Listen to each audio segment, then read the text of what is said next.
Alright, good evening everyone. Welcome to the War Games podcast number 19. Thank you guys for joining me tonight. Now we will have a couple of guests joining us here shortly in the form of the Lobster and Mr. Soto himself once they are able to get in here. So currently it's just me and you guys. So what we're going to talk about tonight, we're going to be doing a recap of Task Force Alpha's FTX since myself, Lobster, and Soto were all there. I myself was filming my primary role as Havoc 7, commanding the task force. Drum was actually there as well. He was Havoc 6. And Lobster was running with Drum as his battle buddy. And Soto was actually Zeusing. So we'll be touching on that in a little bit. However, before we get to that, before the rest of the guys get here, very quickly I want to touch on a subject that may or may not affect the channel over the immediate future, I guess I should say. As some of you guys know, or may not, I've mentioned my mother on the stream a couple of times for being the badass that she is. And my mom is a two-time cancer survivor. One time in her, no, I can't even remember the name of it now, but yeah, two-time cancer survivor. One of those times being lung cancer. Actually had half of a lung removed. So anyways, total badass. But recently she has fallen ill due to a lung infection, and she now has MRSA within her lungs, and has been moved into the ICU under full quarantine. So anybody that's ever dealt with stuff like that knows it's not an ideal situation for sure. It's a very shitty thing to deal with. especially for my mom, who's already been through some of the toughest fucking battles on the planet. So I may be taking some time off here in the near future to spend some time with family. Uh, Again, as some of you guys know, I have a very, very large family. So now's kind of the time for us to all kind of rally around my mom and, give her some support. So you guys may not see me streaming quite as much over the next week or two, depending upon how things go and how much time I'll be spending out there, as my parents do live a little ways away from me. So unfortunately, I really don't want to take the time off, but obviously it's a reason to do so.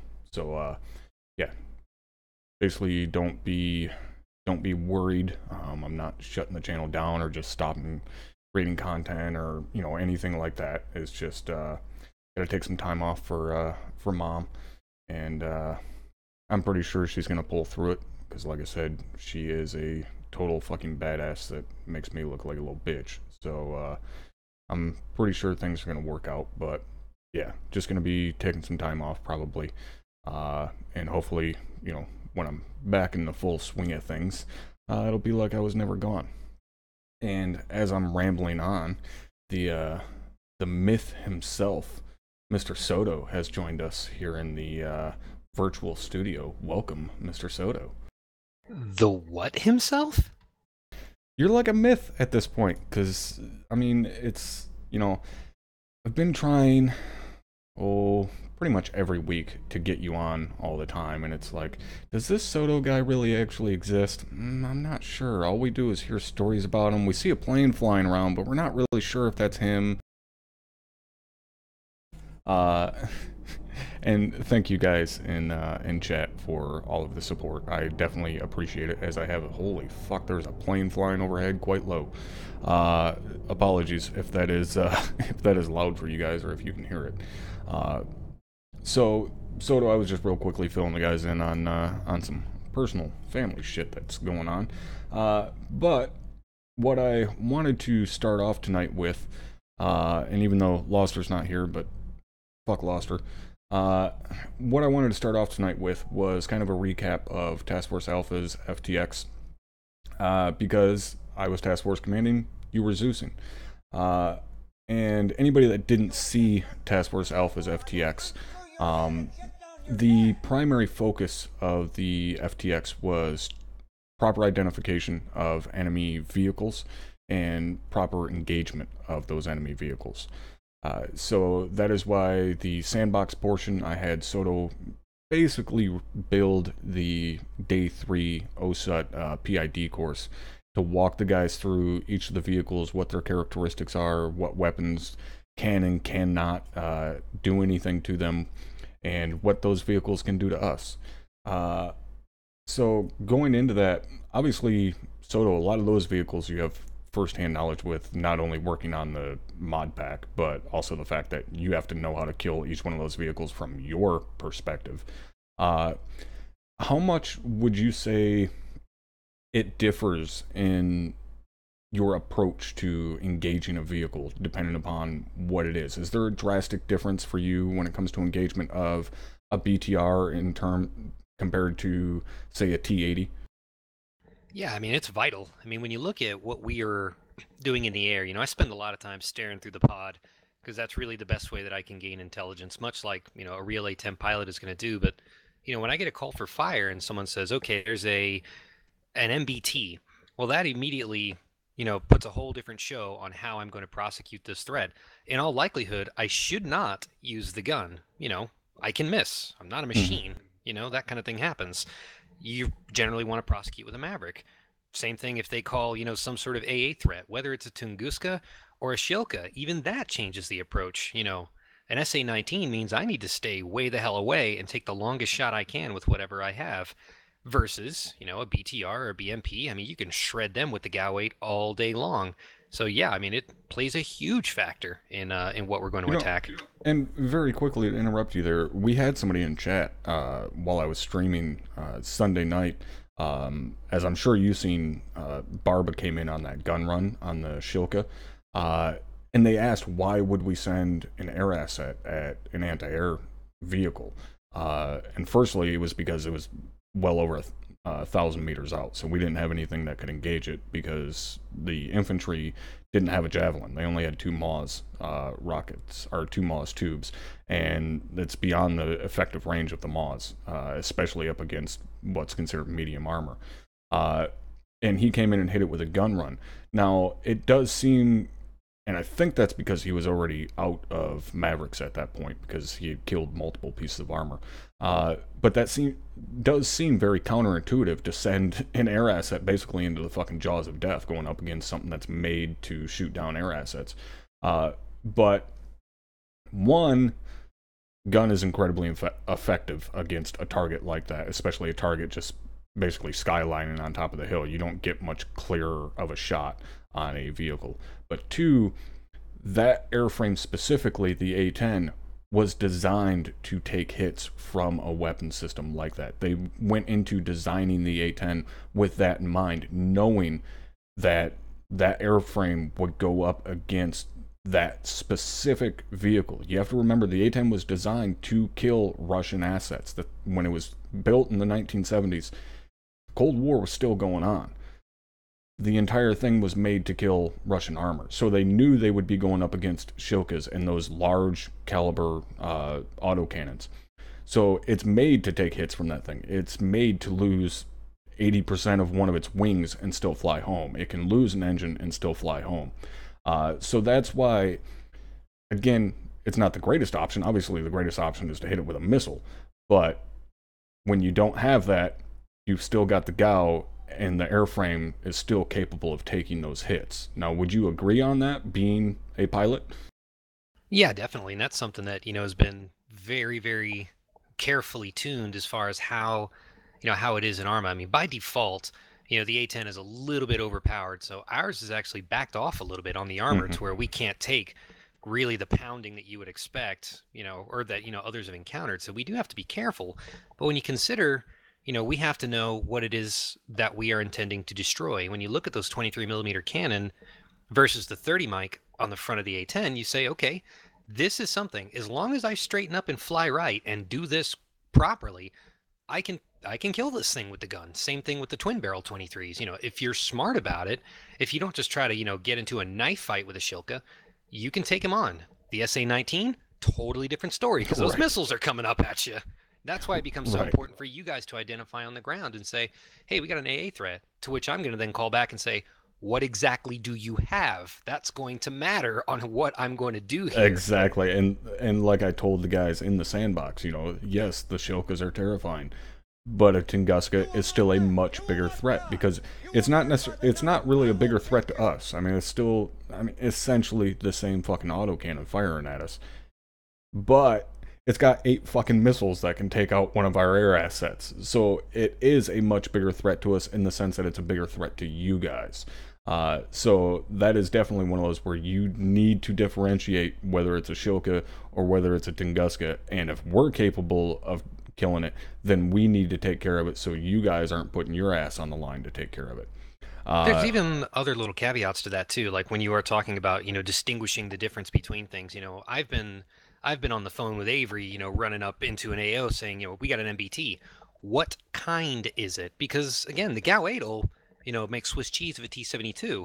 We try to go heads up with a T-90, the latest one, a T-90A, and the GAU 8, you're just going to piss it off because it's designed to defeat that threat. And that, even that, counts. I mean, if we are going to take a T-72 or a T-80 or even a T-90, that's also going to affect how we attack the target. That means we're going to have to come in very, very steep and get a very tight shot group on the GAU 8. We can't come in on a low angle strafe like we would towards infantry, which will spread the rounds over a larger area. We got to make it like a laser attack straight on. And when you're coming straight down, the rounds don't really traverse a long distance, and you put them where you want them. Right, and I remember you telling me that before, that, in order to hit one of those MBTs that's got the reactive armor that's designed to defeat that 30 mil GAU round, you basically have to turn the A-10 into a dive bomber which is not what it's made for. And the reason for that being, as I've talked about before, the A10 has very, very big flat wings made for low speed flying. So when you start cranking that thing up to high speeds above where that thing is really comfortable being at, it now begins to maneuver like dog shit because it's not made to fly that fast. So when you nose down in that motherfucker and start really picking up speed, it's really not going to react the way that you're used to. And that's something that you pilots have to be prepared for, and something that you have to train for, that should that situation arise where you essentially have to turn the A10 into a goddamn Ju-88 dive bomber, you have to know exactly that point where you have to roll out of that dive and start climbing again. Yeah, I mean, it's one of those, you have to be cognizant of your attack. And this is, we talked about it in previous podcasts, but where the 9 line really counts, when saying what kind of threat it is, how high above the ground, above sea level is this thing? Is it on top of a mountain? That means I need to start out higher, because I'm going to throw the speed brakes out, drop this nose all the way down, and I'm going to pick up speed like a freight train, and I'm going to maneuver about as well as a freight train too. So I really got to plan this one out, because if I'm out of missiles, if I cannot, effectively engage this thing, say for example with the GBU-12 or with the JDAM, say it's in a city or something, the gun is my only choice. So I really have to be smart about how we do this. And again, I trained the boys on this. We worked on the variety of different ways that you can use the GAW-8, because most guys think we just kind of point the nose towards the target, pull the trigger, and everything dies. Hardly. A lot of thought has to go into how we make those attacks. And this is especially true if we're having to attack within danger close with friendlies, because we can mess you guys up if our rounds go long or go short. Yeah, and that's one of the things that I think it's becoming more well known, but even though A10 pilots, even real world A10 pilots, they're Air Force personnel, they are, they're not fighter pilots because the A10's not a fighter, but they're not jockeys. They're not fucking high speed, low drag, fucking Top Gun wannabe dudes. The A10 pilots, there's a reason they call them the grunts of the sky. They're in a big, slow-moving fucking tank that has wings on it. Like I said, they're not a jockey. They're more so a fucking locomotive conductor. They're there in that big, slow-moving thing that anything you put in front of it, it's gonna run the fuck over, provided that pilot knows what he's doing. And you talked about spending a lot of time in the pod, and I think that's something that the A10 gets doesn't get enough credit for, is the amount of recce that it does, even in real world. Because of the loiter capability of the Warthog and how long it's able to stay in the AO, that TGP allows them to provide so much fucking information to the guys on the ground that normal fighters wouldn't be able to do, because a normal fighter is there for 20 minutes and then he's got to fucking go home because he's out of gas. The A10's there for 45 minutes to an hour, and all the while providing information, not just CAS. I mean, yes, obviously the CAS is incredibly important, but in a hour-long engagement that they're out there, the A10 may fire 2, maybe 3 bursts from the GAW, and that's it. The rest of his job is just providing information to those guys on the ground, and it's incredibly valuable to the guys there. And you guys do the exact same thing for us, where yeah, you guys get a little bit more action because we trump up the amount of vehicles and stuff that we go up against just to make shit exciting and a little bit more difficult. But still, the vast majority of the time, you guys aren't engaging shit. You're just providing information to us. Yeah, it's funny you mentioned the the vehicle ident, and I talk about information coming up to us, but what's also important is information going down to you guys. I mean, if I call a particular vehicle, that I'm spotting in the TGP, and let's say I've, got a couple of BMPs rolling in, the ability for me to quickly identify that as a BMP2 or a T-80 rolling up on you also changes the dynamic of how you guys are going to continue to fire and maneuver, because of your ability to prosecute those threats. I mean, an APC rolling up, a couple BTRs is like, or a B, is like, okay, that's a little bit more of a threat. Versus if I can't tell a BRDM, you guys, I mean, you turn up the 240 and handle business with one of those. So, it goes the other way too. But, when you talk about the reconnaissance part, mad kudos to the A10 pilots from the 80s and the 90s who did that with a pair of binoculars. Yeah, no joke. TGP. Like that, they brought up binoculars. No TGPs back then. Yeah, when guys ask like, "Well, how in the hell did you know where you were at?" With a fucking map, because they didn't have GPS back then. They no bullshit would unfold a map inside that cockpit and be using a handheld torch to plot out their course and know where the hell they were. Like, absolutely. Those guys back when the A-10 first came into service and were putting in cast runs within, 500 meters of friendlies, I mean, it's absolutely mind-boggling to think that, I mean, fratricide was almost a fucking non-issue from the time that the A-10 entered service until even now. The amount of lethal, or the amount of friendly casualties caused by A-10 would have to be minuscule in comparison to other platforms, I would think. Well, the other way to look at it too is you have to consider. I mean, fratricide has happened. I mean, it seems like every time friendlies do get killed is by an A10, but that's just the nature of their mission. The fact that they're going to come in that tight. But then when you also look on the other side of this, I mean, consider the first Gulf War. Yes, the A10s did commit a few blue on blues against both British and American forces, but when you stack up 1,200 Iraqi tanks destroyed, Yeah. um, I don't want to make it a numbers game, but it seems like an okay trade-off. Well, no, that's what it is. Even from a command perspective, it is a numbers game, and obviously, no one wants to see any fucking fratricide in the slightest, or any harm come to civilians. But it's the facts of war. As fucking Jocko Willink has said multiple times, with the current conflicts we have, we could very, very fucking easily end the current conflicts we're in a very short amount of time. But it would require an amount of dedication that the U.S. people are not willing to commit. And we haven't been willing to commit that dedication since the 1940s. So it ultimately, it all does boil down to a numbers game.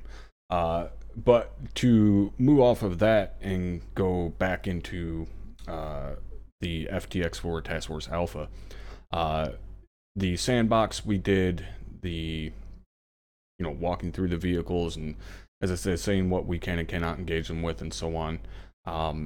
And you may think that's kind of remedial to go over that kind of shit, but I mean, you'd be amazed how often that type of stuff comes up, and I guess how unclear guys can be as to what weapon systems really do what, and especially considering, again, you have to remember the vast majority of people coming into the unit have no military experience whatsoever.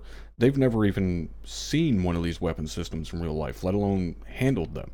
So it is stuff that we need to go over and we need to explain in more detail, and that's the entire purpose of this FTX cycle, is to get guys up to speed on what we're truly capable of, not only as infantry, but also as an entire task force. But going into the actual field portion of it, I knew I wanted to do a defensive operation because it's the easiest way to have guys sat in one spot, send vehicles, send infantry at them, and very easily, you're stationary. You're not running around or anything like that. You're stationary. You can get a look out. You can get a good look at the profile of the vehicles, what the weapon systems are doing, and stuff like that. So defensive operations are the easiest when it comes to a setting like that, of wanting the guys to PID vehicles and stuff. On the flip side, though, being a Zeus operator myself, I know that defensive operations are the most pain in the ass operations to Zeus, and not because of the Blue 4 infantry being incredibly strong and just being able to fucking swack anything you throw at them. Yes, that's part of it, but more so because of the difficulties of dealing with the OPFOR AI and how fucking retarded they can be. Now, that is alleviated a little bit for us having 2 Zeus operators per mission. It does help a ton. But Soto, were you guys having any difficulties Sunday night with the AI? Were they being just flat out retarded? Well, before I move on to that point, one of the things that you'd mentioned too is the remedial nature of this particular sandbox exercise, and I'm sure a couple of guys are probably rolling their eyes, but then consider the converse of it. I mean, you go through OSIT every 2 weeks. A lot of the Yeah. guys, help out on that. Some guys haven't been to OSIT in 3 years, Potvin. So, it's Yeah. like you've got some guys who they haven't been there for a while, and maybe this isn't something that they've really focused on. It's up to the squad leaders, and have they? We don't know. Here's the way that we can make sure that they all have and actually done it. So, even like certain things like flying in god awful weather, I make sure that my guys have at least done a single god awful Cat 3C ILS shitty weather landing at least once Yeah, so recently. you don't end up splashing into the drink like I did Sunday with Chief. Right. So we don't, Which run into a mountain. Real quickly, guys, and that's not to bust Chief Stowe's balls or anything like that on it. It happens. He made a mistake, and the sole reason that I will not accidentally fucking ream him is he had the fucking integrity to stand there in front of the entire task force and raise his hand and say, I fucked up. He didn't blame it on the weather. He didn't blame it on a bug. He didn't fucking, try and find a scapegoat anywhere. He said, I fucked up. He took the responsibility for it. He took all of the blame, which is so goddamn rare in any setting for someone to own up to their own mistake, especially in front of the entirety of the task force. Some people may do it afterwards, shoot you a message, say, hey, yeah, that was my mistake. I should have done this or I should have done that. No, he stood up in front of 60 plus other dudes and said, yep, that was my fuck up. I'll fix it. Like that's worth a lot in my book because that takes some fucking balls to do that. But to go back onto the FTX, like you said, you train guys in every fucking condition possible. And that's somewhat what I also wanted to do Sunday night, which was why we made it nighttime, why we made it a little foggy, was just to kind of, up the difficulty value a little bit. But we had to be very careful with the settings as far as the amount of light and the amount of fog, because the AI that we're fighting doesn't have NVG capabilities. And realistically, they wouldn't have NVGs. I mean, realistically, African militia is not going to fucking attack an entire platoon of American infantry, but still. So we had to be very careful with those settings, and Soto did them fucking perfectly. I mean, the mission itself looked beautiful. There was a lot of guys, both in my stream and in Drum stream, that were commenting on how good the game looked as far as the settings and everything. So going into the FTX, obviously, I know where your mindset was because I told you where your mindset was, but how did you approach this FTX? Yeah, I mean, the biggest thing, like something I discovered, not long ago, I was messing around with the pod.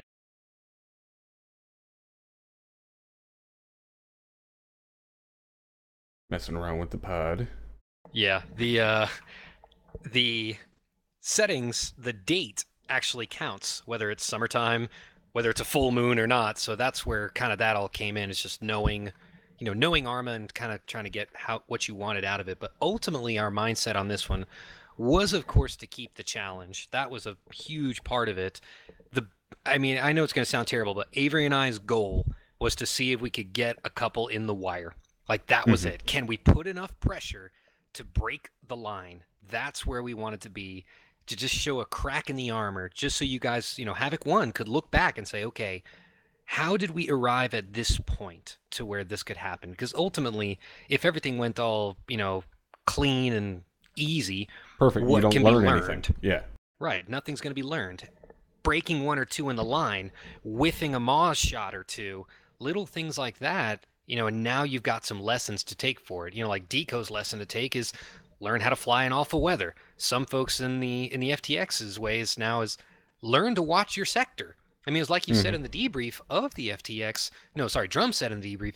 Yes, I know. Sometimes your sector is going to suck. You're going to hear World War III breaking out behind you, but you need to stare at your 90-degree security area or someone's coming in the wire. And I think that was the issue. It wasn't a matter of, can we put enough pressure on them to make them break? Because at no point in time did I ever feel like there was enough pressure to make those guys inside the COP break. Even over there on the north side where you guys had got super close and we just chucked like 20 frags down the hill, at no point did I feel like there was so much pressure one of the flanks broke. It, to me, it wasn't a matter of being overwhelmed. It was a matter of being lackadaisical. And they let their guard drop because they weren't seeing the action. They got laxed with their security, and that's how you guys were able to slip in because guys were not holding their sector. And that was the whole lesson here is, saying, a defensive operation, as boring as it may seem, consider for a moment if we'd set up a defensive operation not in a big old fancy cop, but say at the tip of an advance, we have to hold. For whatever reason, we have to stop our advance. Guess what? We're in a defensive operation. Wherever we happen to be, now that's where we are, except we don't have a nice big hill and Hescos to hide behind. This is where the lesson becomes so absolutely vital and is again one of those differences in the 506 because you can look at some other ArmA units out there and some guys will, play lip service to 360 security, but in a position where if your squad or your fire team or your buddy team can be the break that can lead to a disaster, when you train around it now, that's something that you can count on to know that the fire team on the other side of the circle is covering your back and you don't have to think, let me check over my shoulder to make sure no one's coming up over the wire because I know my fellow platoon mates are on the other end watching it. Well, that was like Sunday before the FTX. Me and you actually filled in together with Havoc 2's platoon training. And anybody that didn't catch that, that was a really fun training. I had a lot of fun with the 240. No, really? As I guess was said, I mowed down probably a platoon of infantry. But there was one point in that where we heard fire coming from our 5 o'clock. And I told you to peek over the hill and check it out real quick. And you reported back to me, yeah, there's a fire team back there. Now, they weren't labeled on Blue Force anywhere because it wasn't the squad leader that was right there. It was one of his fire teams. But the second I heard that, I was like, all right, good. Our 6 is covered. Go ahead and move back. And I told Soto to relay to him, if they need a machine gun, fucking yell over. Send a fucking runner, whatever, get my attention. And I'd pull the 240 over there. But I didn't need to leave you sitting on top of that hill or leave you, covering that sector because we had a fire team there. And I had confidence that those guys weren't going to let us get fucking snuck up on from behind. And it worked out. I mean, they seen multiple fucking engagements over there, but at no point in time did I ever feel like our rear security was compromised.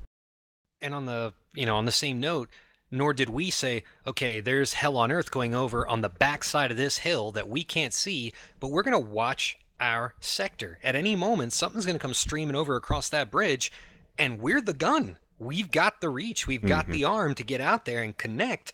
We cannot leave this sector, because if we'd run over on the other side of the hill and something did decide to come rolling up, they're coming across that bridge, and we're going to be in a knife fight with them before you know it, and it would have been us to have stopped it, and we blew it because we got bored. And we actually did get pulled away by the squad leader to head over there to the other side of the church, and this wasn't a mistake on Rose's part in any way. There was a lot of shit going on over there, and a 240 definitely would have helped. But me and Soto got over there, and I mean, it was nut to butt guys all the way along the fucking skirmish line, and I was like, yeah, we're not doing anything over here.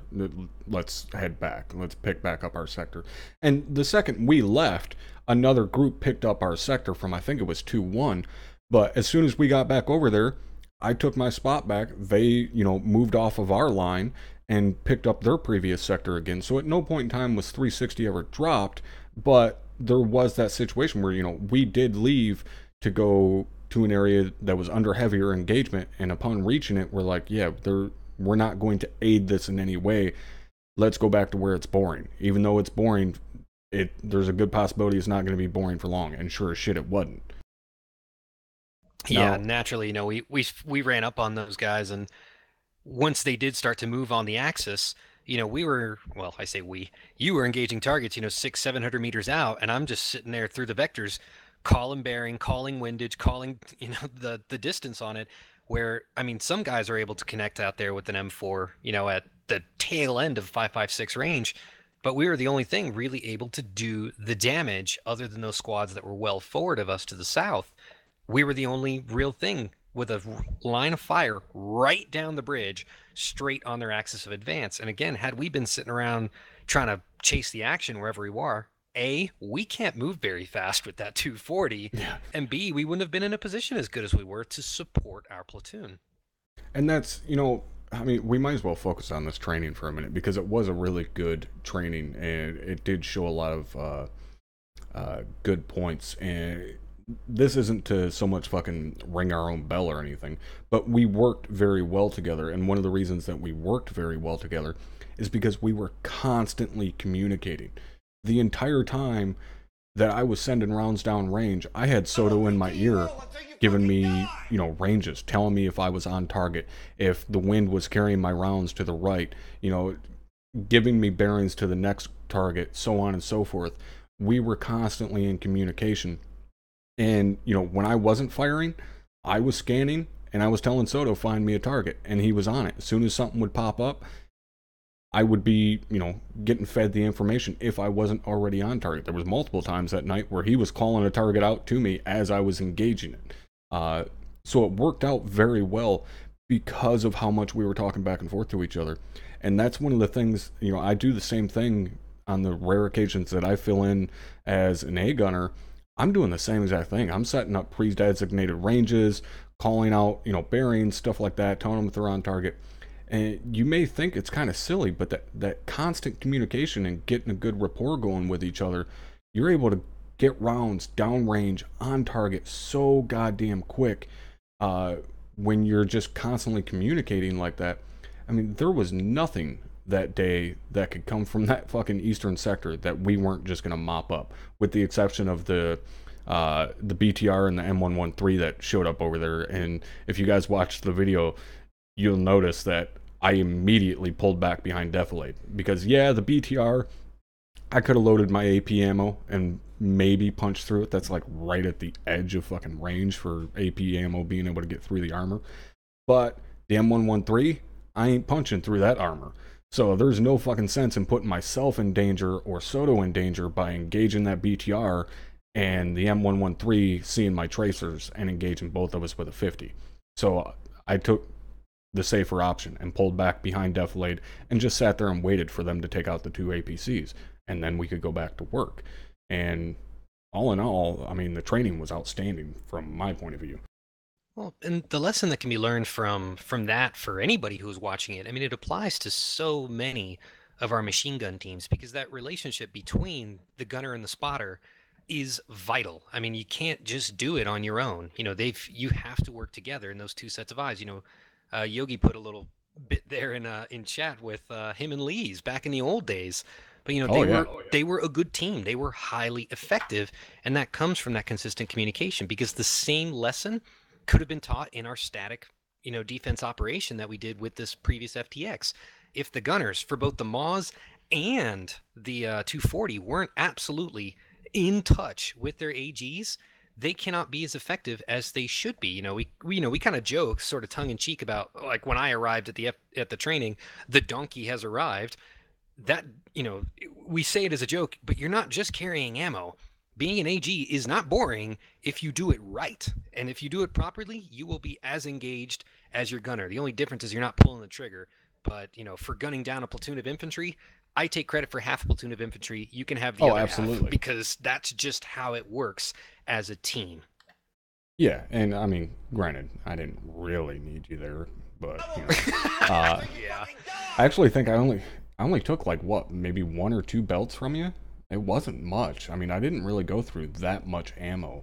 But I think most of that was just simply the fact that those guys, one, aren't wearing any body armor whatsoever, and two, I mean, I'd fire a 3 to 4 round burst out there, and I was dropping pretty much every target in the first burst, maybe the second burst. So I really didn't go through that much ammo during that training. Yeah, but I mean, that just means you were being effective. So Yeah. You can't really complain when it's like, oh man, we didn't use enough ammo, but we killed a lot of dudes. Well, it just means the rounds were connecting. I was being cost effective, okay? Right. I had the U.S. government in mind. So to get back to the FTX, once I got on the ground, it obviously had already begun. Rounds were already going down range in both directions. But I got set up in a position watching basically the western flank, and the western flank was pretty open. There wasn't really much room for you to be able to sneak too much stuff up on us. There was one occasion where guys got pretty close downslope from us. How in the fuck he even got there with somebody without somebody seeing him, I have no idea. But there was guys all around the gas station and stuff like that, like 400 meters out, up to like 600 meters. And we were engaging pretty steadily. And the reason I bring that up is there was one point, and this was later on during the FTX, that we brought in a resupply. And when the resupply bird was coming in, which we call Phoenix, when Phoenix came in, we called for suppressing fire from all sides. And the reason we do that is it's not so much to suppress known targets. You know, obviously, if there's a target there, you're going to engage it. It's more so to discourage targets from presenting themselves. It's not to, you know, just throw rounds downrange in the hopes of hitting something. It's more so put out as much firepower as you can to keep their heads down while this bird comes in. And it worked out pretty well. And there was actually one point while that bird was coming in, this squad of infantry showed up at this crossroads that I had a beautiful kill lane on. And I was wishing the entire time that I had a fucking 249 or a 240, because it would have just been an ungodly kill lane. But this squad showed up, and I already had the fun switch flipped on the M4, and I just started dumping rounds into this mass because they were right on top of each other.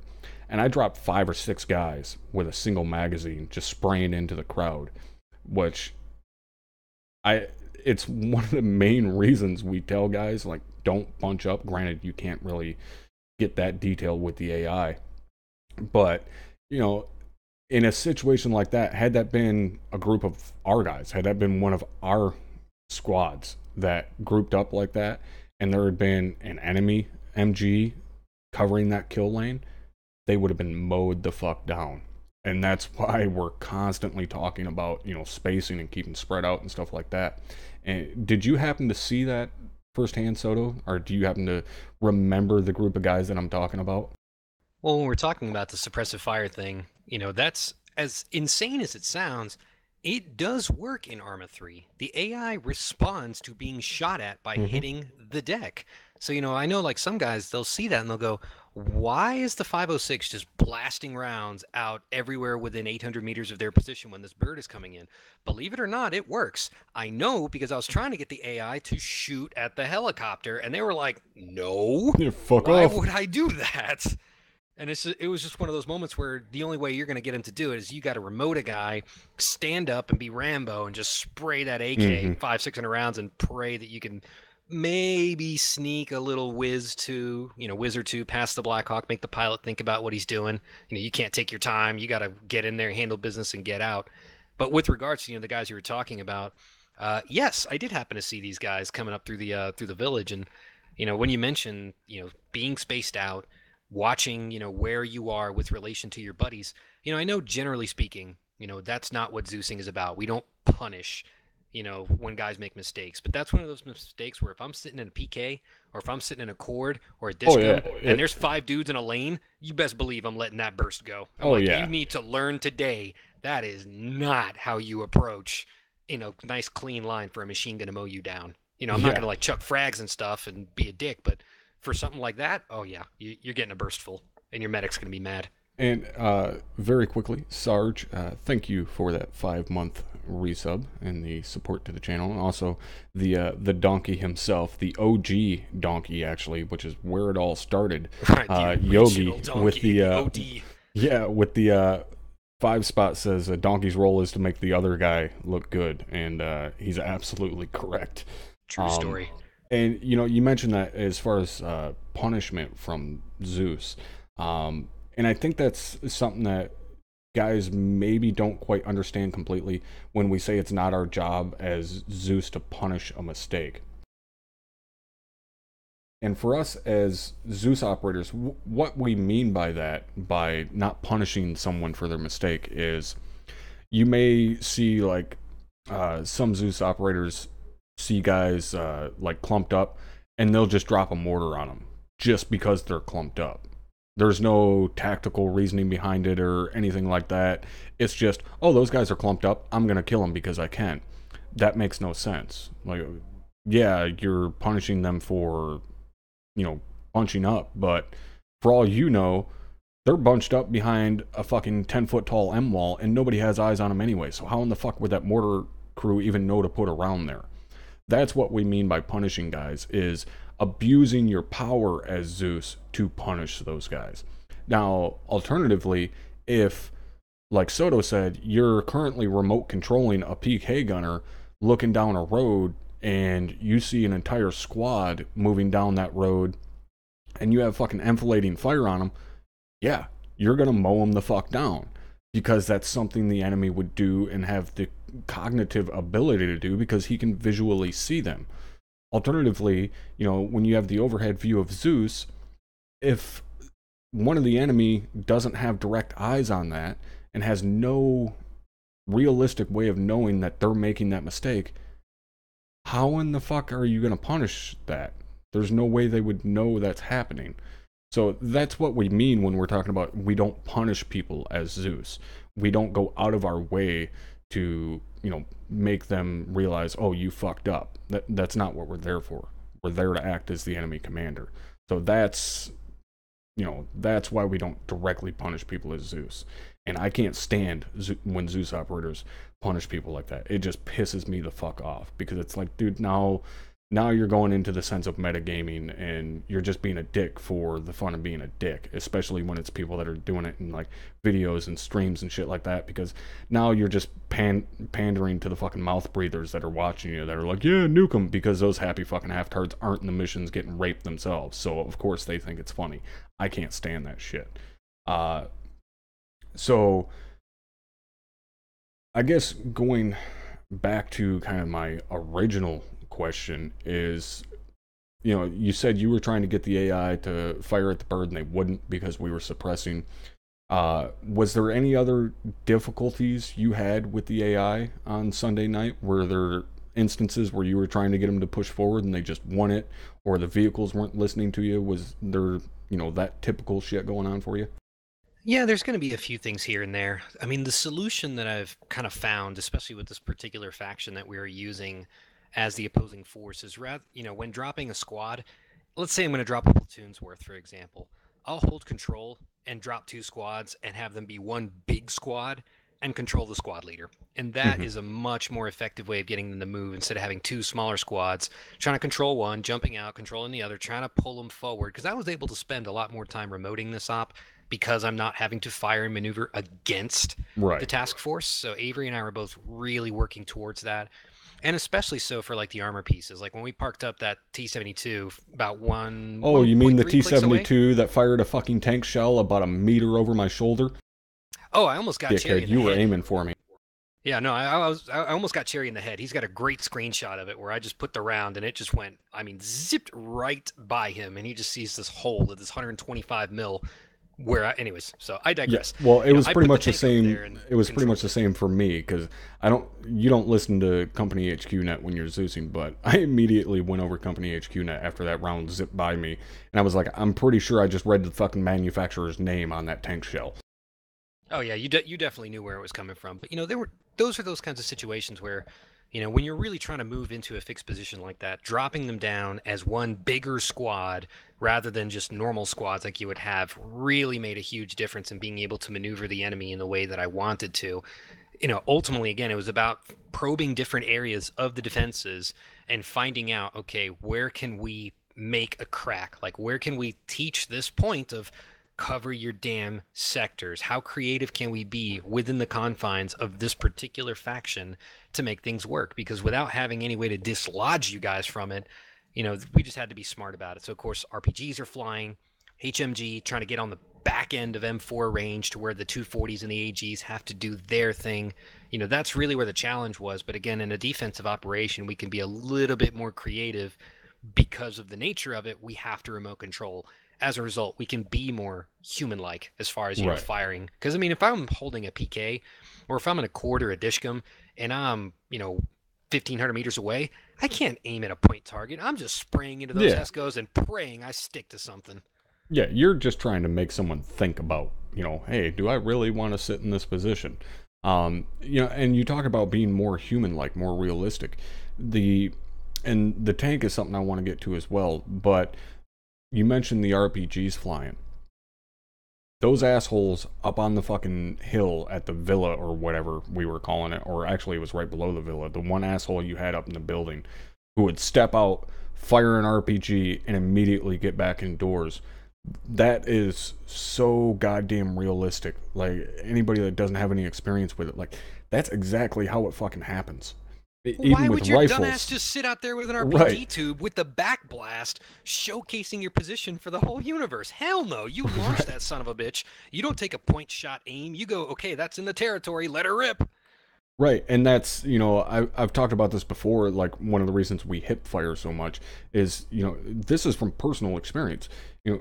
When these guys are engaging U.S. fucking infantry, guys that they know are capable of destroying their fucking soul and their entire bloodline, they don't stand out there, get their shoulder nice and snug, or get their weapon nice and snug up into their shoulder and take a nice aimed shot. No, they hop out from, the corner of an alleyway on full auto, rip off 3 or 4 rounds, and then duck back into the alley and pop up somewhere else 100 meters down the road. And it was the same way with that RPG gunner, that we knew he was up in those buildings, but you weren't out there long enough for us to actually engage him accurately, which is why I did exactly as you would do for a marksman or an RPG gunner or someone outside of your immediate range who you can't accurately, reliably engage. I dropped fucking mortars on your head. And then Yeah, more that was mortars. unkind. And more mortars. And I kept hitting that entire, hill complex, if you will. I kept hitting that entire area with mortars, basically just to level the entire fucking area, give the enemy nowhere to hide. And the whole reason for that being, as I've talked about in OSA, yes, you always have to keep hearts and minds somewhere towards the top 5 or 6, maybe 10 list on priorities. But you do what has to be done to get the job done. And I sure as fuck wasn't sending friendly infantry all the way out there. I could have called in. It reminds me of in Band of Brothers where when Spears takes the attack into Foy, and they got the marksman up in the building who's pinned down in a platoon, and he just goes, "All right, I want mortars and grenade launchers on that building till it's gone. When it's gone, I want first to go up the middle." That's exactly what you did. I want mortars on that building till it's gone. When it's gone, we'll go back to what we were doing. Yeah, exactly. And so I think we ended up, by the end of it, I ended up having fucking Barba drop a JDAM out there. Yep, he put a 2,000 pounder on it. And it hurt. Yeah. But, that's what was required to get the job done. Because, again, I wasn't going to send infantry outside our lines. That was too far beyond the rest of the task force. I couldn't send a squad out there to, secure that area, clear it all out, because they couldn't have been supported by the rest of the task force. So what's the next best option? The enemy's in solid cover. Remove the fucking cover. Even if they survive somehow, they aren't going to have shit to hide behind but a little bit of rubble. And that makes it that much easier to acquire and, confidently engage that target. So, fucking level the town. Yeah, it sucks for whoever lived there, but, you can rebuild a house. I can't fucking Lazarus some dude's life back. So, that's what you get. And the other thing I wanted to bring up in that realistic aspect was the tank and the way you guys used really both those tanks up on top of that hill. And also, as Coble said, that fucking tank shell would have killed us anyways, just the fucking wave of it coming through. But when, as I said, both those tanks up on that hill, when you guys used those, you were beyond a kilometer out there. Well beyond our fucking engagement range, as I said, of anything we had. And that is one of my biggest sticking points with my Zeus operators. What is, hey, if you're going to use a fucking vehicle, you better use it realistically. I better not catch you driving a fucking T-72 over top of an infantry squad and trying to run them over going full kamikaze, because that ain't how it fucking works. A tank sits out there a kilometer, 2 kilometers away and fires that big ass fucking cannon and stays outside of our engagement range. And that's exactly what you guys did. Because you started firing with that tank, there was dick all we could do about it. All we could do was call air and say, hey, come save our ass. Yeah, that was one that actually we thought of pretty early on. Like, we were trying to spot predetermined points that we knew that we could engage with some degree of accuracy. But I mean, we had to be smart about it, because there was other spots where it's like, okay, if we're in here, we're inside of Maw's range, let's do this, let's do that. But part of the reason we thought about that was when we saw everyone get loaded up and we saw they only brought the Mawses. That was a poor choice. A Jav is a great weapon in a fixed position because you're not having to deal with the weight. You just pull the damn thing out when you need it and you're good. And, you know, I hate to use the Zeus punish thing, but I was like, we're going to hopefully teach a lesson about this little mistake, because in a defensive level position like that, I would hope, you know, that would enter the discussion. Like, hey, let's make sure that we bring a Mawz and a Jav, because in this position we can be resupplied. The weight of the Jav is not as much a penalty. Anyways, I digress. But, you know, we knew that we were going to do that very early on, that we were going to put a tank out there. So we stuck it right there. I tried to get it further back on the hill, but the gun wouldn't quite traverse down low enough, because, you know, ArmA does ArmA. But either way, you know, I put it on there, fired up the main gun, and just started launching 125s. Now, I fired the first couple. They were Sabo rounds. So, of course, they're just going to make a really scary noise when they go zipping by your head. After I'd made my point, like, okay, I'm here, it was after that point that I loaded up the HE rounds and started doing damage, because I was like, okay, I'm still alive and I fired 8 rounds out of this main gun. I should be dead. Now I'm not dead. And in the traditional Zeus sense of how we do what we do, I mean, you know how it is. You shoot a burst next to somebody, you shoot a burst on the other side of him. Hey, dumbass, you're not taking cover? You kind of deserve what's about to happen. And that's where the HE rounds started coming in, and I fired around. They still were staying in those little towers, and I was like, okie dokie, bang. Sure enough, I dropped 2 guys in the tower, so I had to jump out of Zeus and, you know, teleport them down, because, of course, they couldn't get to them. Right. But either way, that was that kind of position of, you've got a serious threat ahead of you. You've identified the threat. You've located the threat, and it's still alive. Something needs to get done about this, because now I really got to do the damage here. And I don't want to, but it's just part of what we're trying to learn. Yeah, and it's, you know, like I said, obviously it doesn't make sense for us to go up against vehicles like that with the, you know, the type of enemy we were facing, but we have to kind of suspend disbelief or suspend belief in that situation in order to train on that aspect that we were going for. Yes, we could have, you know, changed up what enemy we were facing and just made them, you know, Russian troops or whatever. But there really wasn't a necessity for it. We can just use the vehicles and the same troops that we've already been using. So, you know, there really wasn't that much need to change up the enemies when we can just use the vehicles that we have.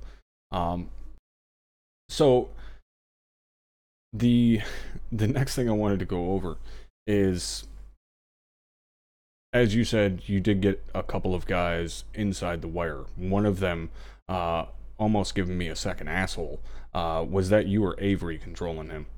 That was me. So this guy had, interestingly enough, the AI had crawled himself all the way to the HESCO, and I was doing my thing. We were starting to run out of forces here, so I'm like, okay, this is pretty much it, game over. I've already sent a platoon of a platoon of MBTs, so 3 T-72s, 3 BMPs, 3 BTRs in the traditional, you know, this is the Soviet way. They operate in threes when it comes to their armor. I think now they operate in fours. Anyways, but I rolled in. I was like, okay, I'm out of armor. I'm running out of infantry because I've already dropped, I mean, well over a company worth of dudes at this point. So it's like, you know, I don't know if you can convince 250 guys to commit suicide against those barriers, but, you know, that's basically what had happened. But this brave motherfucker had rolled all the way up to the HESCOs, and I just saw him in Zeus and went, okay, there's my guy. There by the grace of God go he. So I jumped in him and said, okay, I'm going to go for it. I'm going to try to make my way into the wire. And that was it. I kind of just walked right in, and that was that. I was like, there's nobody covering this gigantic hole in the HESCOs, because as AI, you can't use enhanced movement. You can't climb the wall. You just got to Right. jump over one of those little sandbags. I was like, oh, awesome. Yeah, and the thing that got me about that situation is I was on the western side of the cop. He was in basically the center of the cop, which means he walked right by multiple fucking people to get to me, to fire at me. And he was standing maybe a meter from one of the guys on the mortar tubes, which tells me both of the guys on the fucking mortar tubes had their nose stuffed so far into that fucking artillery computer, they had no idea there was an enemy standing a couple feet from them. I mean, you could have walked up and slapped them in the dick, and they would have had no fucking idea what was going on. And I was like, I how? kind of wish we had bayonets. Yeah. And I was just like, after it happened, I'm like, how in the fuck are you so goddamn oblivious? Like, you don't have a fire mission going out right now, motherfucker. There is no reason for you to be sitting in that artillery computer. Like, I should not be getting shot in my ass from an enemy in the center of the compound. Like, maybe if he somehow, had found a hill outside that had, the ability to look over the fucking Hescos and was shooting at me from outside the COP on the other side, yeah, I could understand that, definitely. But to be in the center of it and no one fucking notice them, especially the guys that are sitting a couple feet away from them, that, like, blew my fucking mind. And Well, again, it goes back to what we were discussing earlier with the covering your sector. Yes, I know sometimes being a mortarman is going to be boring. There are 3 of you per tube. You've got your section leader, you've got your gunner, you've got your AG. What shocked me the most about that is I would have expected, upon rolling up on Havoc Force position, to have had an AG basically stick a Beretta against my head and pull the trigger Right. before I got that close. Like, I was expecting him to just come out of nowhere.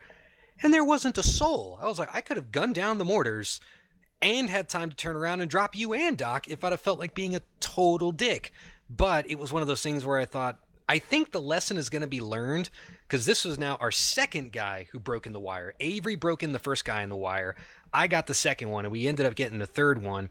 And that was really what we wanted to do, is just get in the wire, so when you guys debrief, you can walk over to the body. And when I deleted all the bodies from the server, I left them deliberately, because I wanted you to walk over to the body and go, someone explain what this is. Yes, I know, is a rotting corpse. More interestingly, why is it here?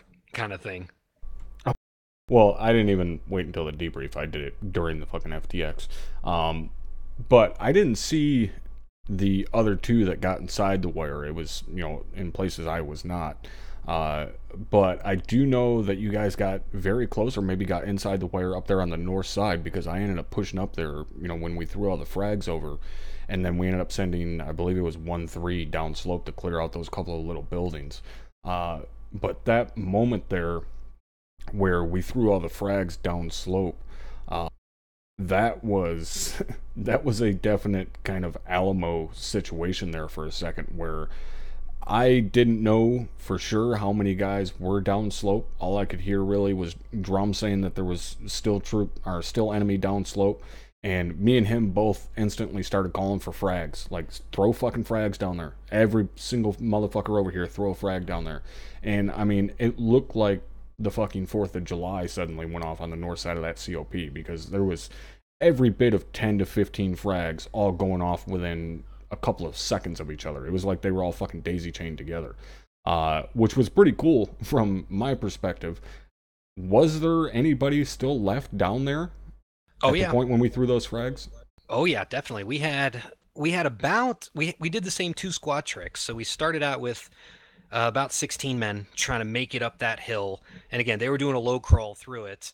And I was controlling a guy who got right up on the sandbags with a PK. And it was one of those things where I started spraying to suppress, and sure enough, it worked. Whoever it was up there was not stupid. Like, I just started lighting up with a PK, and he hit the deck and got behind sandbags. And I'm thinking, good boy, that's exactly what you should do. And you call your battle buddy and say, please fuck this guy up, because if I poke my head up, I'm going to get wasted, and then I got a different set of problems. So I'm like, good on whoever that was who had the presence of mind to drop and hit the deck. Discretion being the better part of valor. And we were still rolling up there. And I thought you guys had a Mark 19 or something when those grenades started going off. I'm like, what the where'd they get that? And and then we slowly realized what was going on. And when you did send 1-3 down, that was a rough one because we really shredded them coming down the slope. Because they were absolute beautiful targets for us, even with there was the no smoke. cover. So it was one of those things of, I don't know if this is the right move. And Avery's like, I got a clear shot. I'm like, you know what to do, man. And we just burst. Okay, they're still coming. Sorry, guys, this was a bad choice. But, I mean, kudos to them. They got their guys. They picked them up. They got them back inside the wire. You know, they played it right once they realized this isn't a great idea, but I know what it was. It's like, we just need to confirm that we're not going to get a breach here on the north, because that's really where it was going down. When they first started pushing down there, I didn't realize they were going to push all the way to the fucking buildings. Oh, like, yeah, we heard that on Platoon. I had called for guys to push down and clear, down slope, and I took the HQ element and we pushed out of the western side, and we were going to circle around to the north to hit anything left down there in their flank, while 1-3 pushed straight down slope at them. Classic fucking pincer. And then by the time we got around there, they were already damn near at the buildings, and I'm like, oh, okay, they're going to clear all of that out. Let's go ahead and fucking pull back, because I ain't sitting out here with my dick in the wind by myself. So we pulled back inside the wire. Them. Like, it was ugly. Like, we really shredded them up pretty good, because they started chucking smoke. We used the smoke screen to our advantage. Right. We're like, well, we're not going to be stupid about this. This is a golden opportunity for us to show why you don't push this far outside the wire if you don't have another full squad covering you. Because they just started they sent one fire team, and I was like, ugh, that's not smart, and just dropped them out in the open. Then their buddies had to come get them, and they kept coming, and we're like, wow, that was ballsy, but okay, we'll take it. Yeah, and that's the thing that guys mess up a lot when they're advancing on a position, is they'll use smoke for concealment, but they'll throw the smoke in an area that is way too large. I.e., if you have to travel across a 300-meter field to get to the next piece of cover, that smoke is serving absolutely no fucking purpose. Because one, you're only going to throw it 30, 40 meters out there, and yeah, it covers you for the first 10 seconds, or conceals you, but it also conceals the enemy, so they could be moving at the same time. You have no idea. Two, you're going to run right through that wall of smoke and be an open target again. So what do? You keep throwing smoke? Well, if you keep throwing smoke, the shit that you throw ahead of you isn't going to be properly plumed until you're running through it. So in that situation where you're covering that much open ground, smoke is basically pointless. It's not serving the same purpose as what you think it is. You're better off just staying running and getting to that fucking cover, but you need another element covering you, like Soto said. So in that situation, yeah, 1-3 could push all the way down to those buildings, but they need to A, push as an entire fucking squad, and B, have another squad covering them, because they are out there in the open. So when that target does present itself and start firing at them, they can hit the fucking deck, and the other squad can lay waste to that motherfucker, and then they can get up and start running again. Like, that's kind of the ideal way to do that. As to where if you throw smoke, yeah, as I said, you're concealing yourself for a minute, but you're also potentially concealing the enemy, not only from yourself, but from the element that's trying to cover you. So they can't do dick for you, because once you breach that smoke and you're on the other side of it, they can't see you, they can't see the enemy, they can't do anything for you, which is something we see guys do a lot in OSUT on the bounding course, is they'll end up smoking out their own fucking covering element and end up getting schwacked because of it. Yeah, I mean, that's how we got up on the wire, too, because, again, the smoke came out, we dropped that first fire team, and then we just started immediate counterattack and just go straight for it. And sure enough, we, again, got into a bayonet fight with these guys. And it was like, ugh. And that, and just like you said, the lesson there is, if you're going to push out, it needs to be a concerted effort. And in a defensive operation, you just don't have a squad to cover the motions of another squad while the other two squads cover 270 degrees of sector. It's just too much. And that's why that was one of those situations where when we saw this squad moving, we're like, this is weird. I don't know why they're doing this, but hopefully, we can make this point well known that if you're going to try to pull something like this off, you got to do it a better way. I mean, like, and the flip side to that too isn't even just having the squads cover. You get the Apache on the phone, you get Mm-hmm. the Little Bird on the phone. Get something to suppress that enemy, because it's exactly like you said. Once you're out in the open, you need to run. Just run. Forget about prosecuting targets. Run Yeah, and try to get to don't wherever it is you're stop to going. shoot. Right. Don't stop to shoot. If you get shot at, hit the deck, let your cover element do their thing, and you keep it moving. And that was just one of those positions where that didn't happen. So I certainly hope that, whoever was part of that little offensive, got the message and learned from it and can apply those lessons to the next time, to where when it is time, because again, this is this fixed defensive position that we were in. But like I said earlier, a defensive position could be just wherever you happen to find yourself, and you Yeah. may need to move again. Learn the lesson about how do we proceed with moving. It's easy to get dug in. It is not easy to go and get out of your defensive position. Ask everyone in World War One. Coming up over the top is not pleasant, but if you do it right, you can survive. And that's we had the question in chat there. Then how does the covering element get past the same field? And that's sometimes you'll catch us, like, say for example, if you're moving from a tree line to a small village or something along those lines, you'll catch me oftentimes saying, okay, set up covering, we need to get a foothold. What that essentially means is you get one element covering from the tree line, another element pushes across that field. Once they get to the walls of those buildings, they move into those buildings and start clearing them out. Now, once they're inside those buildings and clearing them, the covering element can't really do dick all for them.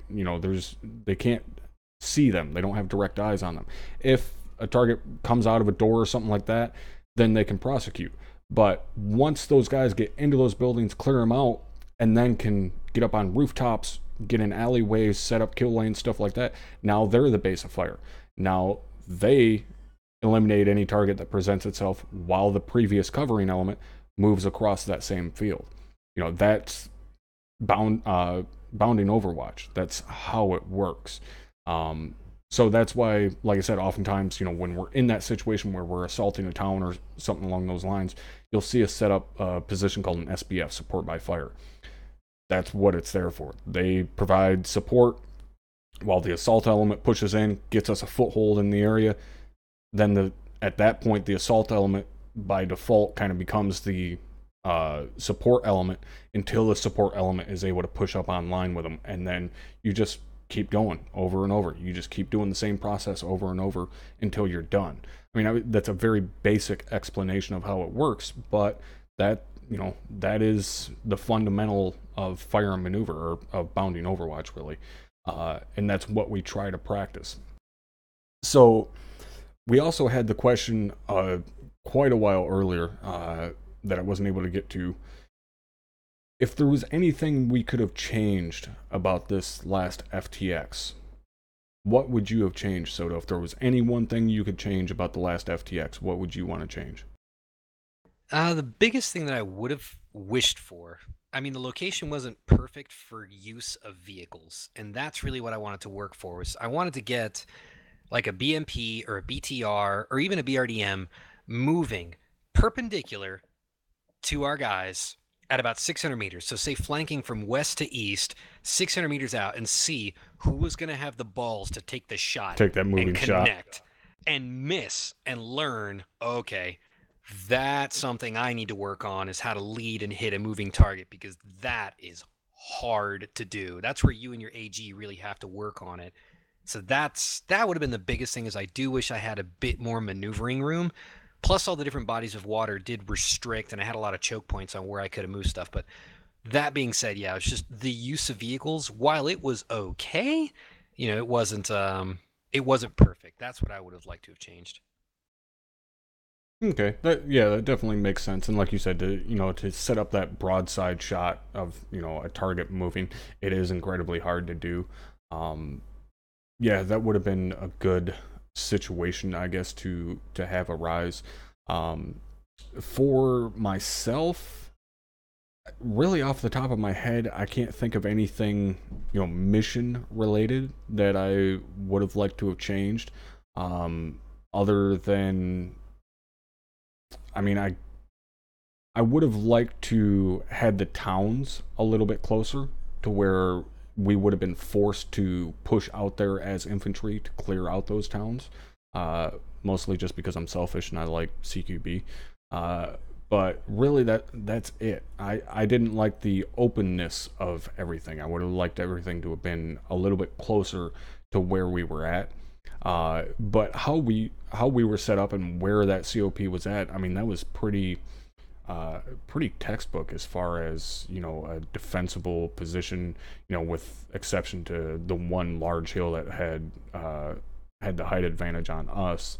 Uh, that was pretty textbook on where you would set up a COP or something along those lines. Had a demanding view of all roads in the area and stuff like that, and was fairly accessible to both ground troops and vehicles to be able to get in and out of there. So Burke definitely picked a pretty good spot there as far as where I would set up a COP. And as you said, it actually did make your job a little bit more difficult because of where that COP was at. But I think that's the only thing I would have changed. Would have just been, it would have been nice if things were a lot closer. But, that's obviously not really something that, Zeus operators can control. I mean, yeah, you could have put buildings in closer, but it wouldn't have made any sense. Yeah, I know Burke had the audacity to pick a brilliantly defensible position for his troops. What a dick. Yeah, I know, right? I mean, he picked the textbook location of a spot where friendlies could be expected to hold their position in the event of an enemy assault. What an ass. Yeah, how dare he? And watch, he'll end up having like the best goddamn COP ever for Task Force. Or no, actually he's Task Force Alpha now, so he did have the best COP. Watch, the other ones are going to be kind of shit. I don't know. Avery and I, we had the COP up there, and it was kind of designed as like the normal training style COP. So yeah. Avery and I went through there and tried to dress it up, and we tried to change it because the initial cop was way smaller. So we built it out a bit to be a bit more copish. Yeah, we wouldn't have been able to. We ended up just calling it, cop dog shit, because we were just not satisfied with the look and the feel and the immersion of it. But we're like, whatever, it's close enough. I mean, it was big enough to fit a fucking Blackhawk in the center of it, so that's pretty good. Yeah, we tried to build it up like an Afghanistan style cop, but we just I got lazy. I didn't come until like 1800 Eastern and start building, and I was like, oh man, what if we do this? What if we do this? And Avery and I are like, damn it, we don't have enough time, because we were gonna make it sweet looking. But well, it happens. Yeah, and we actually had the discussion before the FTX when we were going over what we were going to be doing and shit, and I think some guys may not realize how much prep goes into the missions sometimes from like the Zeus standpoint. And what I mean by prep is I don't mean like building the bases and stuff like that, because majority of the time we don't have much work to do there, if any at all. Majority of the time it's no work to do as far as like building our friendly bases and stuff, because that's all built into the template by the mission team guys. So that's all already done. We have to build all the enemy stuff. And we have to be very careful when we do that, because if you put too much shit down, then it's going to cause the server to run like shit. But if you don't put enough shit down, then it's just like, all right, well, this doesn't in any way look like an enemy held fucking stronghold, or, this doesn't look like the enemy has garrisoned this town. And it's a real fine line to walk. And the majority of the time actually all the time, we have to err more so on the side of caution than what we do reality, because the majority of towns we assault and stuff are in no way fortified the way we would like to fortify them as Zeus operators, but we don't have that luxury because we can't put that much shit down. And aside from the obvious frustrations that are the AI, would you say that's one of the more annoying things that we have to deal with as Zeus operators, is the limitation of what we're able to put on the server? Yeah, it's a huge thing that happens, because again, it happened to us this week. Like, I had this idea that of what I wanted Fort Dogshit to look like, and I just couldn't get there. Like, you have it in your mind's eye for what you want it to be, and just the limitations of what you have within ArmA to do it. You just go, no one's going to see this, but it's going to be there, for the sake of kind of realism. And either you don't have the time, or you don't want to sacrifice the performance, to really put on the show. the other part of that too is, you set up certain levels of fortifications, you set up certain chokes, you set up certain things, and then the AI is too stupid to move within the Yeah. confines of that. So you have to then say, okay, if I want to assault a friendly position, a 506 position in a town, I'm going to have to remote this with my other Zeus controller, and we are both going to have to jump in here and run this thing as a battle buddy team and try to whip ass, because that was the only way that we're really going to be able to put on the show the way that we want. So it's just, pathing being what pathing is, we all know the limitations of ArmA 3, but I would say, for me at least, it's just from that artistic license. Like, you just want to make it feel good, because that's one of the things that ArmA can really give you is that immersion feel. Like, it's just the smallest things that you can add though, and they can make a big difference. You come running up on a, say you're going to take an airfield, you just take a big empty airfield, you're like, big deal. But you take a big empty airfield and suddenly there's MiGs on the ground and trucks and stuff, and all of a sudden it takes on a whole new life of its own. And that's part of what I enjoy about Zeus operating, is that you can grow something, you can make a mission really come alive in a way that you just can't get elsewhere, just like running up into an empty building with no furniture in it, not giving a Right. damn. Or not being able to enter a building at all. Right. Um, and, and Supa asked the question in chat, what is it like to Zeus? Because it seems like there's a lot of pressure there. And you're absolutely right, Supa. There is a monumental amount of pressure for Zeus operators, especially at a task force level. Harbin mentions, at a non-task force level. And to take it up to an entire task force, and when we say task force, we're talking about 60 guys, it increases that pressure even more, because there's that many more people relying on you as a Zeus operator, not only to give them a semi-realistic feeling mission, but also to give them a fun night. And that's one of the things that, like, there I mean, there's always going to be the idiots that want to, like, talk shit about, oh, I thought this was a realism unit, you guys allow third person and this and that. Or like the idiots the other night that were like, why are you guys using FLIR? What US units use FLIR? And I was like, well, fucking all of them. All of them? What the fuck? What kind of dumbass question is that? Well, to tell you the truth, the majority of the time it comes from some other fucking idiot in like another milsim unit who think that they're more realistic because they make the game harder on themselves. So they won't use thermal optics. They lock their shit to first person and stuff like that. And it's like, yeah, obviously first person is more realistic if you have the, ability to use triple monitors. Like back when I used triple monitors before I streamed, I loved first person. Like, it was great having a realistic field of view. In a single monitor, if you open the field of view up to a realistic level, then everything's all distorted and like disproportionate. It looks like absolute dog shit, and does not It's a feel game. realistic. It feels like you're looking through a fucking fishbowl. But the other aspect, like as far as using like FLIR and shit like that, and it's like, where is your fucking knowledge coming from? Because I've actually been there. I've actually seen it fucking used. Like, I was there for 22 months. Like, I have more combat experience than most fucking vets. So until you can show me exactly what fucking camp you were stationed at and what fucking routes you took, like, you can shut your cock slop, because I've actually seen it used. But it's also, like I said, the usage of third person and shit like that, and like allowing to respawn and stuff.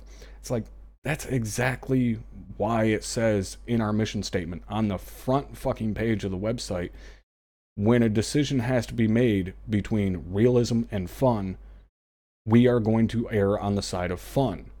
Because the simple fact is, you don't create a successful unit of hundreds of members where 60 guys show up week in and week out by making the game more difficult. You have to fucking have some fun with it. Otherwise, guys aren't going to show up. And that's why your dog shit little Milsim unit has 12 guys that show up once every 3 weeks.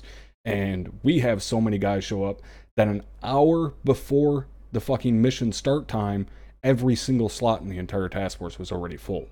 And guys were fucking pissed because there was nowhere to fill in at. Because every single slot was already full. I don't know The anybody real else fun that of can it say too is that. like, we wanted to be super realistic, we could have just done this cop defense, and I could have done nothing for 3 hours. You just sit there being bored. Yeah, exactly. And actually, Kyle, there is I mean, it's not in base ArmA, but there is a third-party thing that you can use to increase your field of view. But like I said, it looks like shit. Like, I tried it before, and it's just horrible. Like, it makes your arms look like they're 15 fucking feet long, and it's just like, what the fuck is going on here? Uh, but yeah, I definitely don't recommend it. I mean, you can try and use it so you can stick to first person and try and be more realistic, but it's just, it's horrible. And the other thing I don't like about first person is we do have the micro stances where you can like lean yourself up a little bit, but it's so goddamn clunky within ArmA. Like it's so fucking difficult to just peek over the top of a HESCO barrier, because you go to like hit the button, it's like, yep, I want to just barely look over it, and here's your whole fucking head exposed, easily, a target. And it's like, motherfucker, I didn't want to move that far. Or like when you try and lean out to the right, like if you're trying to lean out to the right around a corner, obviously in real life it's incredibly easy. You can just barely lean out there. And in ArmA, you have to judge that distance just right so that when you hold control and you hit delta to lean right, you're not exposing from your left knee to your right fucking shoulder. Like, you have to judge that distance just perfectly, and it's a total fucking pain in the dick to do so. As to where, obviously, in real life, you can lean yourself back and out to the right, and you're a minimal target while getting great eyes. And that's actually something that a lot of guys don't know that was taught to us, is when you lean around a corner like that, like what you'll see us do in ArmA, you don't just lean to your right. You lean back and to the right. It's kind of like pieing a door. The farther out you can get away from the wall, the better angle you're going to get. So when you lean, you don't just lean over to your side. You lean back and to the right, and that gives you a better angle looking down the road or whatever the fuck it is you're looking down, So, yeah, long short of it. So as Zeus operators, it's not our job just to, control the AI and basically build the mission, but we have to fucking make sure that the rest of the guys are at least having some fun. Obviously it's not always going to be fucking rainbows and sprinkles, but you still have to take into account there's fucking 60 other dudes in here that just gave up anywhere from 2 to 3 hours of their fucking Sunday or Saturday night to come have fun. And it's your sole responsibility to make sure they have fun. Like that, you're the only fucking person that's going to dictate really whether that's a good mission or not. Because, you can overwhelm them and just fucking pound them into the dirt and make it not fun for everyone. Or you can underperform and just give them nothing to do, and then everybody's bored and they're like, well, why the fuck did I show up for this? So it's a very fine line to walk between those two things. And then you got to remember, you got different supporting assets out there to do stuff. I mean, there's a lot to it, and keeping it rolling, but still having that genuine feeling of, okay, I'm not just, I mean, this kind of operation is kind of hard to really simulate that. The whole, this is more realistic combat, because again, after sending 40 or 50 guys up to the wire and getting slaughtered, I seriously doubt they're going to send the other 200 at you. But there are certain times where it can really come alive, and again, being a Zeus operator, it suddenly all becomes very clear. There were some missions in Klafgan to where when we did a Blackadder, where I would really put together some ops where I'm like, okay, if that doesn't feel like Afghanistan, I don't know what will. Because, that's as realistic as I can make it. Mm-hmm. Well, and that's, like you said, this is a defensive operation like this is very difficult to simulate a realistic aspect. Because, like I said earlier, there's never going to... A militia force like that is not going to openly attack a fucking, what in real world would be an entire company of infantry protecting a COP. It's just...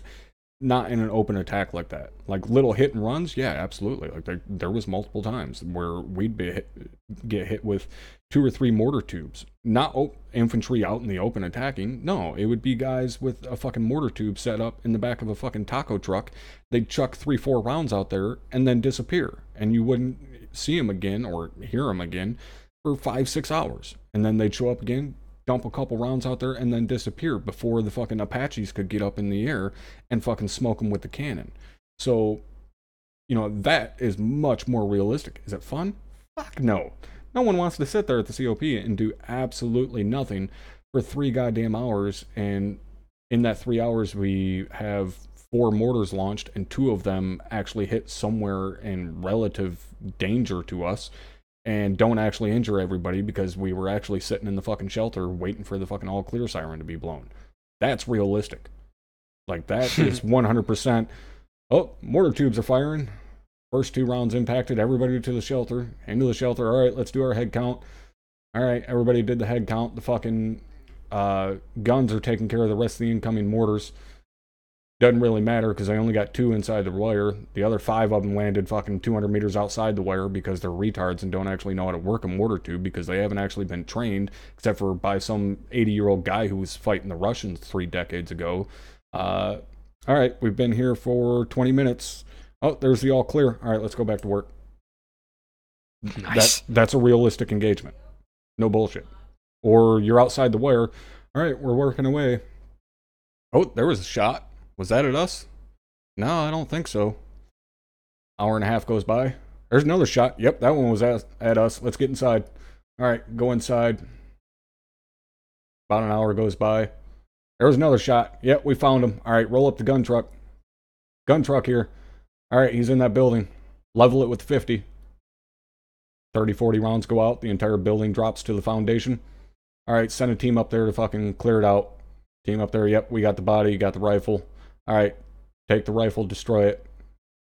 Move back. All right, you guys are clear to come outside, go back to work. 4 hours later, work day's done. All right, let's head back to base. Good day. That's a realistic engagement. Like that. You want to go realism? I can show you some fucking realism. It will be the most boring shit you have ever fucking done. I guarantee you. Yes, there is situations that are obviously much more hairy than that. And obviously, the 101st got into much more hairy situations than that. I mean, there's a reason they were the fucking badasses in Afghanistan. But that's not the typical engagement, especially nowadays, you know, fucking more than a decade later. That's not the typical engagement. That's not how it works. You can't simulate realism on that scale because nobody would fucking show up. You know, like Hardman was saying in chat there, you know, talking about going on a 3-hour fucking patrol in ArmA and not doing anything and stopping to eat and go take piss breaks and stuff like that. Yeah, that's real. Who in the fuck wants to do that? I know I sure as shit don't. I mean, it definitely doesn't sound like something fun to Zeus. I mean, it would be more fun to take part in because at least then you can, you know, banter and bullshit back and forth with the guys in the patrol with you. But to Zeus, Jesus Christ, I'd probably fall asleep. I mean, if that's your thing, that's your thing. It's like, okay, cool, that's what you're after. Because, you know, on the flip side of it, some Army units are just absolute, like, no kidding, balls to the wall firefight from start to finish, you know, with very little, you know, regard placed on realism and like really pushing, you know, their comms and their milsim stuff. And you know what? Yeah. If that's your thing, that's your thing. It's like I've told so many people who have come and gone through the 506 over the years. Oh my God, I just realized how old I am. Years. And Right? I'm coming up on 3. I know. I just tell folks, go play ArmA where you're gonna have fun playing ArmA. We have absolutely. a particular style here, and if that's your style, awesome. If it's not, good on you, bro. I'm glad you know yourself well enough to know what will and won't entertain you. But in the meantime, you know, Mubat has perfect timing there and saying, if you do think that we're after what we're doing, there's the link. Yeah, and like Vert said, on his 3rd tour, he slept through a mortar attack. They thought he was in the bunker. Like, I can completely understand that. Like, especially when you're working fucking long days, dude. Like, when you're doing 12-hour rotations, you get so used to all the commotion that's going on. And, you know, like I've talked about before, we were at the airbase. When we wwere at the airbase at Talil there, they had an entire wing of A-10s. And like when you first get there, yeah, A-10 launches, a fucking flight of A-10 launch, it wakes you up every single time. After 6 months, not so much. you know, somebody's banging on your door saying, hey, we got incoming, we got to go to the bunker.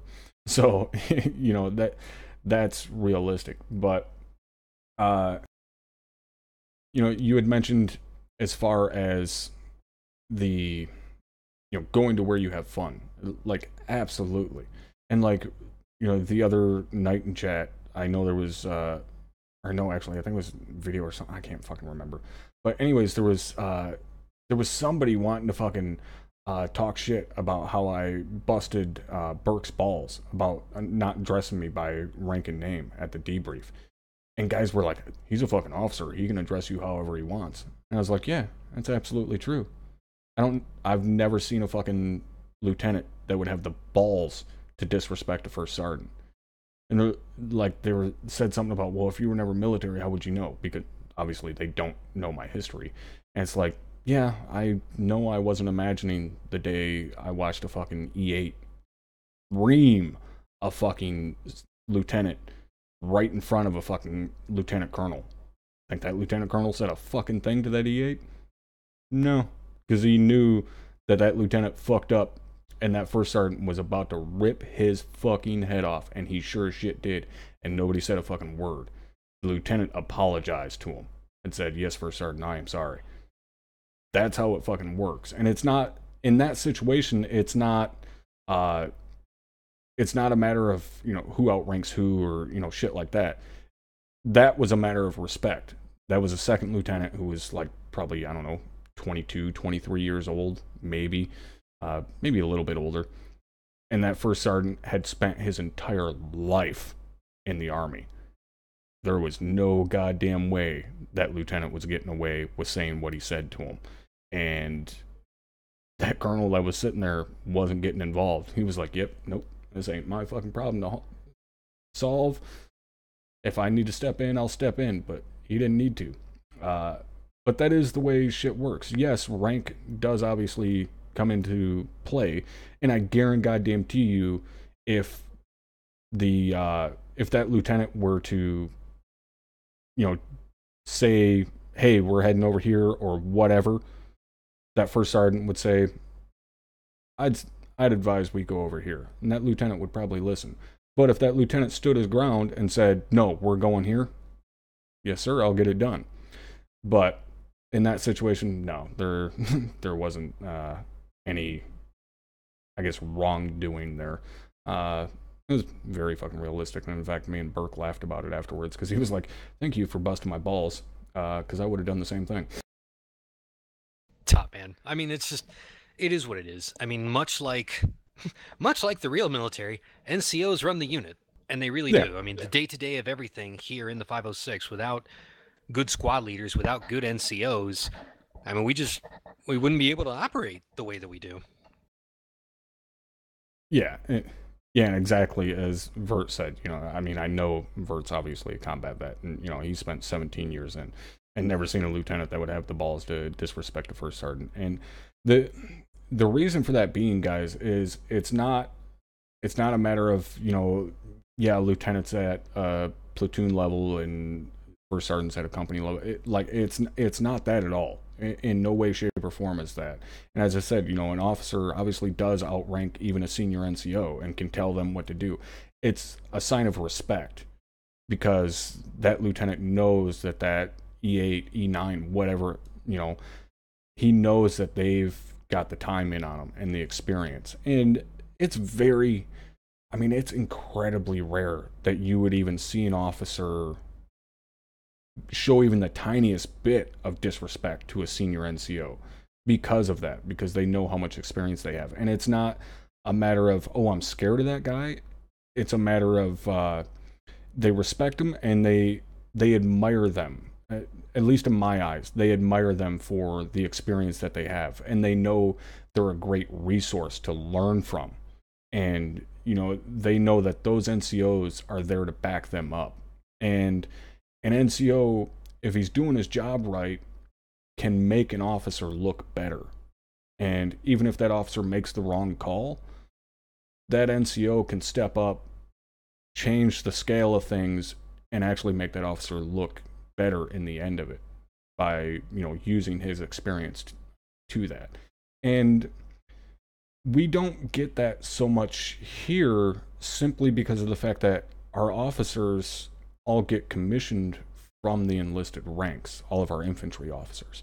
So, you can't be a platoon leader here without first being enlisted, which is honestly nice for us because they already have the experience. They know what it's like to be that specialist who's a rifleman. They know what it's like to be that team leader. They know what it's like to be a squad leader. They've had to slog their way up the ranks just like everybody else. So they have that experience. So we don't get the stereotypical dumbass LT that doesn't know how to work a map and, is constantly making the wrong call or forgets his fucking rifle out in the field or stupid shit like that. Like, we don't get those problems because our officers come from the enlisted ranks, which is very nice for us. Even Soto himself technically came from the enlisted ranks. It was grass a to very brass, homeboy. yeah, it was a very short amount of time in the enlisted ranks. It was 32 days till I got my second lieutenant bar. God damn it! But you know what? It's there. Yeah, and well, that's actually something. I mean, I know we talked about it a little bit before, and that you did come into the 506 wanting to be a pilot. You couldn't because all the seats were taken at the time, so you went medic. But did you, when you came into the 506 back, was it 2 years ago now? Many thousands of years ago. It's almost right. Wait a minute, it's almost right about 2 years, isn't it? You're coming up on your 2-year anniversary. It's coming up, and I'm not going to tell you when it is. Oh, it's in February. I'm pretty goddamn sure. I'll have to open my notebook because I have my fucking notebook sitting here with those OSUT classes in it. So I could very easily, well, really, I could just look at the fucking forum profile. Spreadsheet. You can pull up the spreadsheet. Yeah. You have it. So I'm pretty sure it was around February when you came into the unit. So we're coming up on your fucking 2-year anniversary, which you know what that means. Right, anyways, that's why I'm not telling you when it is. So, but when you came in, like you said, you came into the unit knowing you wanted to be a pilot. But why? What made you say, A, I'm going to the 506, and B, I'm going to be an A10 pilot for the 506? Yeah, I mean, it's, we've mentioned it a while back when we were talking about, kind of the motivations for the unit. And for me, it was because I like flying CAS. That part is really enjoyable to me. I fly DCS with the XO. We do all the, the normal quote-unquote Oh, yeah, stuff. go name dropping because he says something in chat. I see how it is. Oh, there it is. So, we kind of do our thing and, and we enjoy our fun with the flying, but, again, it never really mattered. Whereas here, you watch a couple of drums videos and you watch, oh my God, Hardman, you dick. Anyways, so, sorry, I just saw it in chat. Anyways, so yeah,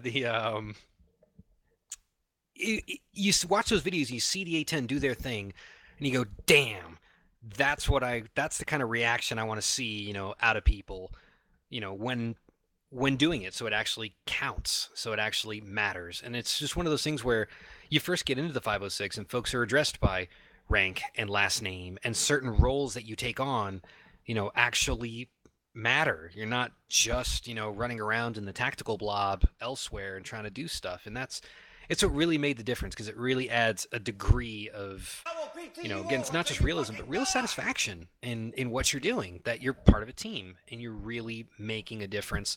You're enjoying your night, and because you're doing your job, someone else is enjoying their night as a result. And that's actually why I went medic initially, because I wanted to be in that supporting role to where I can make someone else's night go better if I did my job right. Right. So when you came into the unit and found out that the seats were full, did that discourage you at all? Or were you just like, well, fuck it then, this is my second choice, I'm gonna do this until, a seat opens? Or did you kind of second guess yourself? No, I mean, not at all, because even not flying, and it became clear to me very early on that spots in the 74th don't open very often. And I don't forget that I got damn lucky being able to sneak in like I did. But, it's like they told me, it's like spots in the 74th are hard to come by, so don't get your hopes up. But even then, I was still enjoying myself so much to it. Like the very first time somebody called a school circle round, at the time, Lieutenant Avery, because I was in Havoc 1, and they called a school circle around Lieutenant Avery, and everyone just did it. I was like, what the fuck? no one's going to just drop a frag grenade in the middle of us. No, why would Right. anyone do that? And that's when you kind of realize that this is different. I mean, I would have enjoyed and continue to enjoy being a 68 whiskey for quite some time. And in fact, in my early years, I filled in as a medic more than I flew because Yeah. again, I did enjoy being on the ground and doing that. Well, as somebody mentioned Sunday when we were in that training, I forget who it actually was, uh, but they said you were wasted as a pilot, and I can somewhat confirm uh, because we did work so well together on the ground. Um, but the the part that you mentioned about you taking a supporting role because you wanted, you doing your job to make other guys' night better. I think that's honestly one of the defining characteristics of not just the pilots that we have, but really the kind of the unit as a whole, just in the sense of kind of that standout characteristic of, I mean, the vast majority of the unit and the vast majority of the people that we attract, not just the guys in the unit, but also, a lot of you guys that watch that aren't even in the unit, but you watch all of our stuff. The standout characteristic is really selflessness. And the reason I bring that up is, like you said, you wanted your role to be a supporting role to make other guys' night better. And, I've talked many times about being, in a leadership role. It's not about you, it's the guys that you're responsible for. As Zeus operators, it's not about us having fun, it's about the guys in the mission having fun. And the reason I bring up, you guys watching that aren't in the unit but still support us is obviously you guys hugely support me. I mean, I can never thank you guys enough for how much that you support me. But what really kind of sealed the deal for me, unit wise, was last winter when the unit stepped in and helped me out. That was huge. And it really showed me the type of people that are in this unit. And then a couple months ago, I was shown the type of community that we have. And I don't mean community by the 506. I mean all of you guys as well. Guys in the unit, guys that watch the unit, guys that support us, stuff like that. Was cast for PR. It blew, well, I say it blew my mind, although at the same time it didn't. It did still genuinely surprise me how supportive everybody was. But, I was telling Soto, as we've talked about multiple times, like, you're not prepared for what's going to happen. And when it was all said and done, I mean, it was just absolutely insane how much, not just the guys in the unit, like guys that have never been in the unit, will never be in the unit, fucking stepped up in a big bad way and was like, hey, we're getting this done for Soto because, we're going to show him that we support him. It was fucking insane. And I know you guys, we talked about it before that you guys finally got the van delivered and everything. And I mean, real quickly for anybody that's new here that doesn't know what the hell we're talking about, Soto, give us a quick rundown on what Cast for PR was, what you and your family did throughout that whole, I guess, campaign, if you will. Yeah, that was after Hurricane Maria, came right behind Harvey, and both, and Irma, and they all just absolutely, well, Irma and Maria are the ones that really tore up Puerto Rico, and back-to-back hurricanes was just too much. And as that infrastructure collapsed, my whole family's from Puerto Rico. I mean, I am 100% Puerto Rican. My dad's from Puerto Nuevo, my mom's from Atillo, blah blah blah. It really affected us. Like, holy crap, what do we do? My mom and dad, they didn't hesitate. They got on a plane the day the airport opened, and they were gone. Like, they went straight down to get things going. And me sitting here, with my thumb up my ass, going, "This sucks. Like, I can't believe I can't do anything." And you still have family down there. You're Oh not yeah, all up here. oh yeah, absolutely. Yeah, they're all still going through the battle and still getting stuff done. I mean, my grandfather didn't get power back on his house till Christmas Day. December the 25th is when power finally came on the house and we were able to turn off the damn generator. But we were sending everything we could find. We're emptying out generators, and finally I kind of got it in my head that, okay, enough people seem to be interested in watching me do my ArmA 3 thing. I'm going to engage this community and see if maybe I can get a hand, because it became known to us that there was a charity and they had their van that they used for their charity for the good works that they do that was destroyed in a hurricane. And we said, okay, we're going to try to buy them a van. And I figure, okay, I'll help out with the shipping costs, get it on a boat, do whatever I got to do. And this unit, and again, this greater community, the Jester 814, Captain Drum Heller crew, the top first Sergeant Brewer crew, my people, friends and family from all over the place on every social network I could engage, sent in enough dollars for us to, I posted the link there on that Imgur album to where we could not only, buy a van, buy one with air conditioning, buy one with an auxiliary port, buy one that was an upgrade from what they had, get it all the way down to Puerto Rico, loaded it up with toys and stuff for the kids and everything, and essentially deliver it like a whole Santa sleigh thing here at the very beginning of January. And it was one of those moments where you go, man, all those hours that I spent blown doing this suddenly all kind of came to the fore. So, that in and of itself is, enough to have made the time worth it. And, it was definitely a big deal, no doubt about it. And again, these communities really kind of put that whole thing together. And finally, we were able to get it all, down there and make everything happen. But, between, Zeus operating and all the different S shops, it's almost like I feel like I owe the unit one. So I'll be around for a while yet. Well, I think that that debt is already paid, as you said, between your primary role and your fucking numerous goddamn secondary roles. Which, by the way, if you guys don't know, those of you guys that are in the unit somehow don't fucking know, Soto has the distinction of being the only fucking guy that is in every single S shop and has multiple jobs in some of those S shops.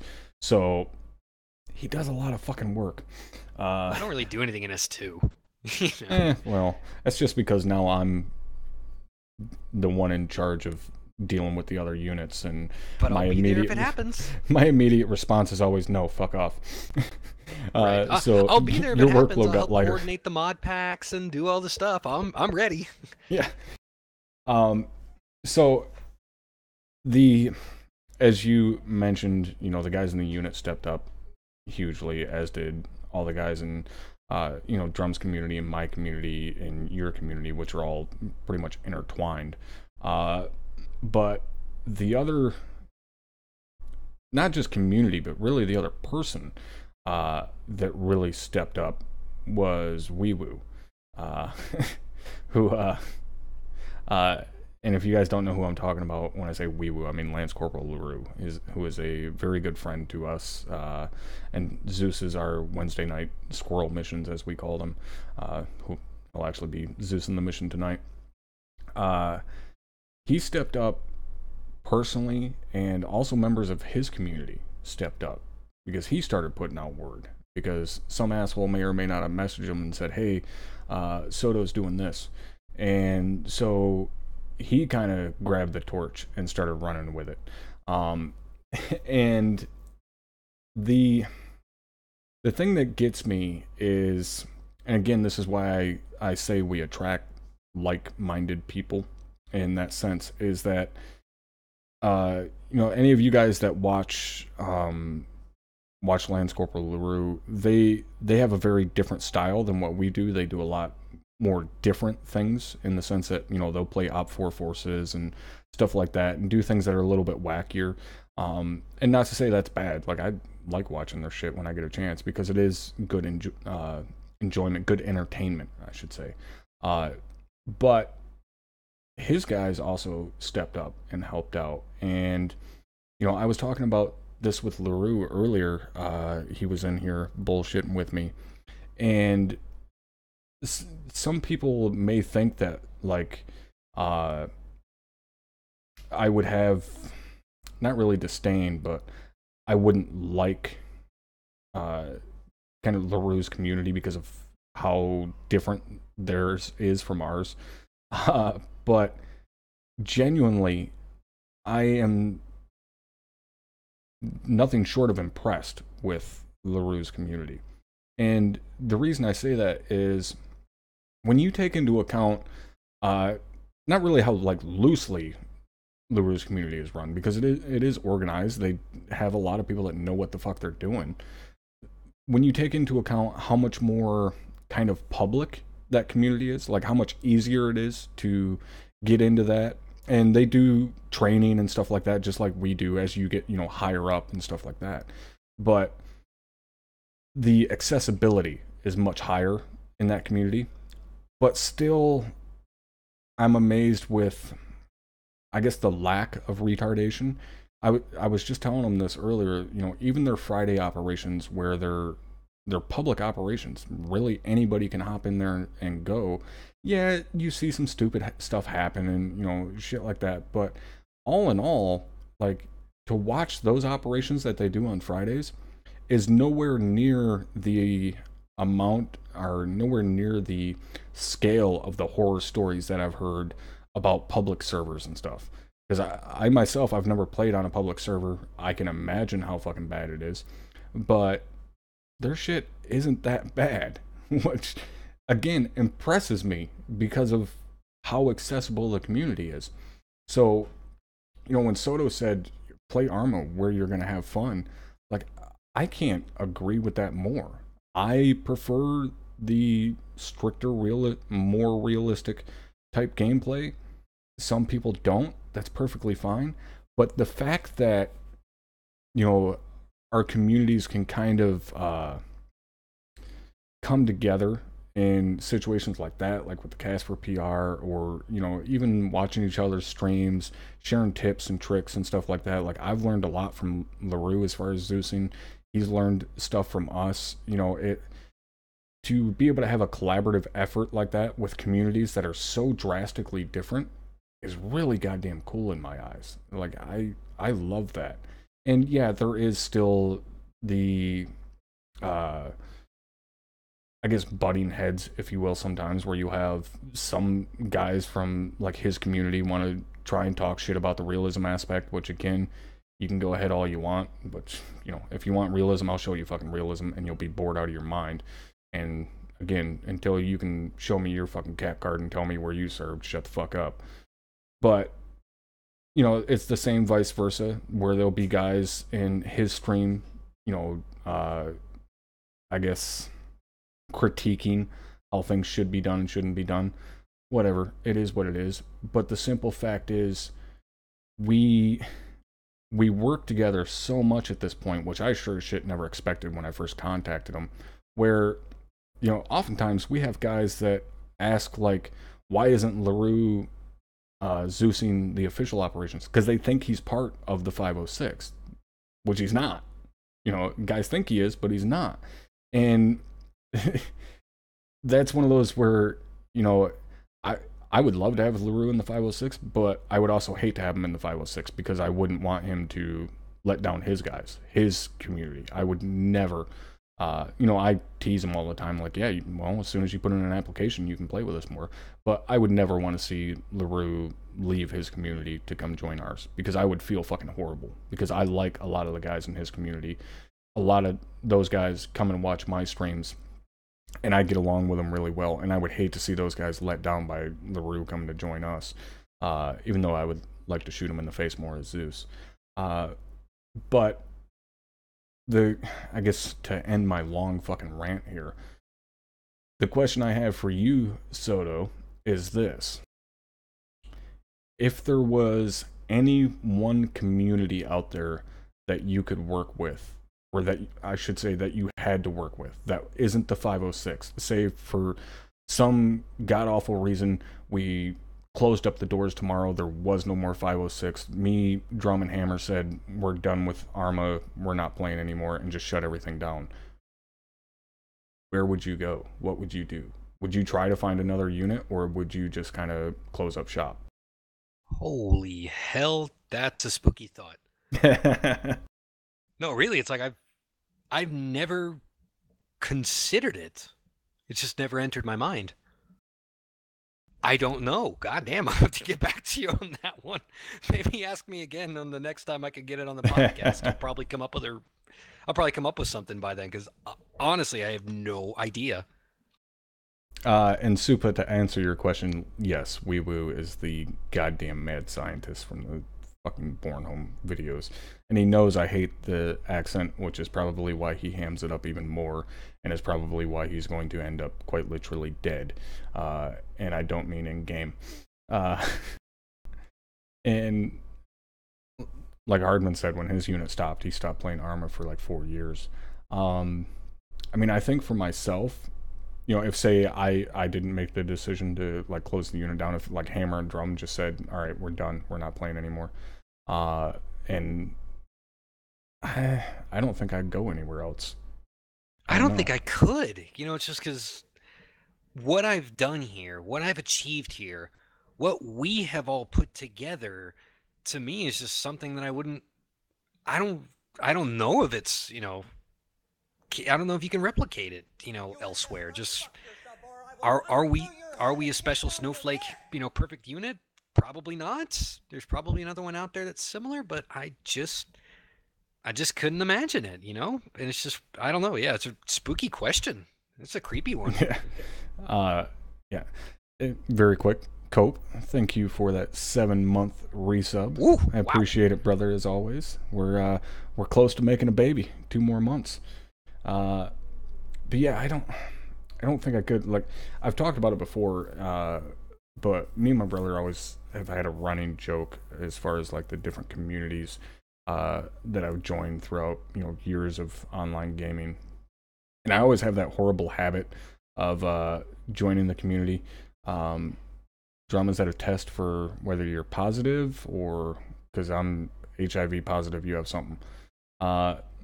The like every community I've ever joined, I always have the horrible habit of wanting to go into the community like being a nobody, you know, just not having any responsibility, just there to play the game and have fun. And every single fucking time within a couple of months, I'm incapable of keeping my big fucking mouth shut. And I end up finding myself in a fucking leadership role somewhere. And that's not to fucking toot my own horn. Honestly, I hate that I fucking do it. I wish I could stop myself from fucking doing it. But I think it would be the same situation. Like if we were to close down today and I still wanted to play ArmA and went to join another community, I would find myself starting back at the bottom and beating my fucking head against the wall until finally I got to a point where I end up bitching somebody out and telling them they're a fucking moron, and either A, I get kicked out, or B, that guy quits his job, which is pretty much what fucking happened with DeVries' retarded ass. But I really don't want to go through that. I wouldn't want to go through that all over again, because I've already got 3 fucking years invested here. Like, I couldn't imagine having to start fresh and be like, oh, here's the same old typical bullshit. A fucking team leader that doesn't know what the fuck he's doing because he's been doing it for a week. Fucking squad leader that never shows up. The rest of the team never shows up. I wouldn't go to another ArmA community. I would probably join a virtual fighter wing. So I'd either go fly F-16s and Falcon BMS, or go find an A-10 squadron in DCS. Like that's probably what I'd end up doing. I couldn't imagine myself going to another ArmA community. Yeah, I don't think I could. And Drum asked about the GTA RP shit. Yeah, they were wanting to make me one of the fucking instructors for the fucking the Leo training. And I was like, well, look, number one, you're going to have to rework your entire fucking system, because, yeah, the slides are pretty, but 90% of this isn't fucking related to what you guys are actually dealing with. You have no training whatsoever in here to deal with an active shooter or any type of tactical fucking situation. None, because, you know, your guys' rules are to let the sheriffs deal with it. Well, when there's only 3 sheriffs online, they can't. It falls on the fucking city police, which is exactly why SWAT was fucking created, because when there isn't people there to do the job and LAPD are trying to take on armed fucking guys with body armor and shit with M9s and shotguns, you have to call an attack unit. Well, you guys don't even have a fucking TAC unit. You have a joke of a SWAT team that consists of 4 dudes. 3 of them are like fucking 17 years old. So, yeah, it was kind of the same situation there, which is exactly why I said, nope, I'm fucking out, because I wasn't dealing with a bunch of kids in leadership positions. Because, yeah, no, I can't deal with that shit, which is, like we've had people question why we do a 18 and plus age limit and that maturity isn't an age thing. Yeah, that is somewhat correct. I've met guys that are 17 that got their head screwed on fairly straight, and I've met guys that are fucking 40 years old who are, a gigantic bitch and are saying, yeah, I can take on this responsibility, I can do this job, and then they put in a fucking reserve transfer 2 days later, and then they say, no, I'm gonna remove that, I'm gonna stay here, and then they fucking leave and go start their own fucking unit, and it fucking fails and burns into the ground, so they show up again, and then they get all butt hurt because we're not going to give them a leadership position because you're a fucking cowardly piece of shit. So then they leave and make up an excuse for it. I'm not talking about Wade at all because he's a bitch. So, yeah, I've seen pretty much every situation like that play out. And yeah, people that are under 18 can be more mature, but it's not the norm. And when you have to simplify every single aspect to where the most simpleton mouth breathing motherfucker can understand it, you have to limit the you have to limit the range of variables. So yes, there is the possibility that a 16-year-old could be more mature, but the amount of the amount of times that 16-year-old isn't going to be mature enough is much higher than what it is for 18 and plus. So, yeah. Well, there's another aspect of it too, is that it's part of the reason we also have the dual clanning rule, because any realism unit of whatever type is gonna have to burn up a lot of your time and energy to do it. And if you try to be a member of two communities at the same time, you'll just be a really crappy member of both communities. And it's part of one of those things where when you're a grown up, when you're 18 years old, mom and dad aren't coming upstairs at 22:30 Eastern time telling you it's time for bed or turn off the computer. You're a grown-ass man or a grown-ass woman. You can do as you please. And that's another big part of it, is that, again, we require a lot of time, and I'd much rather a grown-up be able to make the decision for themselves that, yeah, I'm not going to study for my college exams, or I'm not going to go do my laundry because I got to work tomorrow at 7 o'clock in the morning because I'm a grown up and I can make that choice. It's another part of it. It's a big question of time is another huge piece. Yeah, that is definitely it. It does require a lot of time to do the job right, at least right in my eyes. We've discussed this before, how much time is actually required, to do certain jobs within the unit, and in the grand scheme of things, it's not that much. But to do things, you can be me or you can be Potvin. Yeah. I mean, there's no wrong answer to it. Potvin shows up for his squad trainings, shows up for his platoon trainings, shows up for his operations, and disappears back into the Canadian ether. And God bless him for it, because that's one way to do it. And good for him. Yeah, exactly. You can put in as little or as much time as you want. And, it can work out, like you said, neither one is like the wrong decision. Yeah, or like Aaron, who's going to be the terminal PV2 because he's in reserves. But he's here for every fucking weekend for operations. He's here and fills in. And on the rare occasion he doesn't get a fill-in spot, then he moderates all the fucking chats. So he's still putting in work. But yeah, it really depends on how involved you want to get. Do you want to have that responsibility of being in all 4S shops and, you got a fucking job to do every day after you get home from the job you just did? Or do you just want to show up, do the trainings, do the missions, and peace the fuck out? It's just a matter of how much you want to put into it. And honestly, from my point of view, I can say the more you put into it, the more you get out of it. And from my point of view anyways, I would assume it's the same for you, Soto, and that's why you do so much. But I think the more you put in, the more you get out. Yeah, definitely. I mean, I play a supporting role, in the unit, in everything, both in game and behind the scenes, and that's just where I get my jollies off, knowing that hopefully people are enjoying themselves, based on what I've been able to provide for them.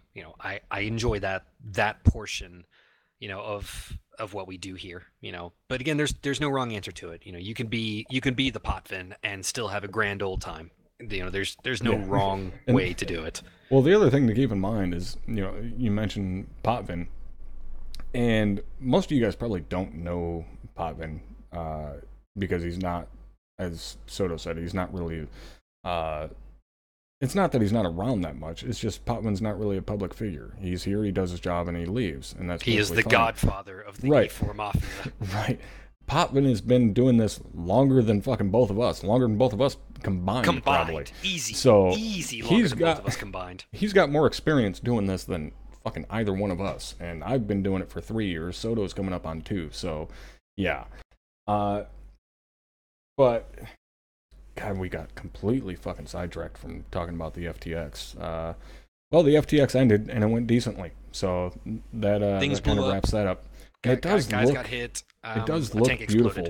Like, I'm sitting here watching the video and, like, watching the tracers and shit. I know someone had just mentioned that they had kind of zoned out and they were, like, being mesmerized by the tracers. It does look fucking beautiful. Like, there are times in ArmA where you can just sit back and, if it wasn't for all the shit that I have on my screen, like, it could almost look like a fucking movie if it, wasn't all pixelated and shit. But it does look really goddamn nice sometimes. And this was perfect between just the amount of lighting, the fog, and everything. It looked great. I kind of wish I turned down the moon a little bit because I did a full moon. I should have done a half moon because nobody put their nods on. Yeah, it was actually worse with the NVGs on. Whoops. So before we close this out tonight, I want to give you guys kind of a rundown on what we have coming up and stuff like that. As I said at the start of the podcast, I may be taking some time off here soon to deal with some family stuff and take care of moms and shit. That being said, we do still have the squirrel mission coming up tonight after the podcast. Should be here in about an hour or so. And then I got 2 really big races for me this weekend.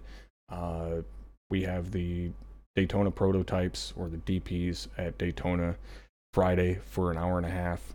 And then Saturday we're doing the WEC classes at Daytona for an hour and a half, which is going to be the LMP1s and the GTE cars, basically in celebration of the Daytona 24 that's going on this weekend.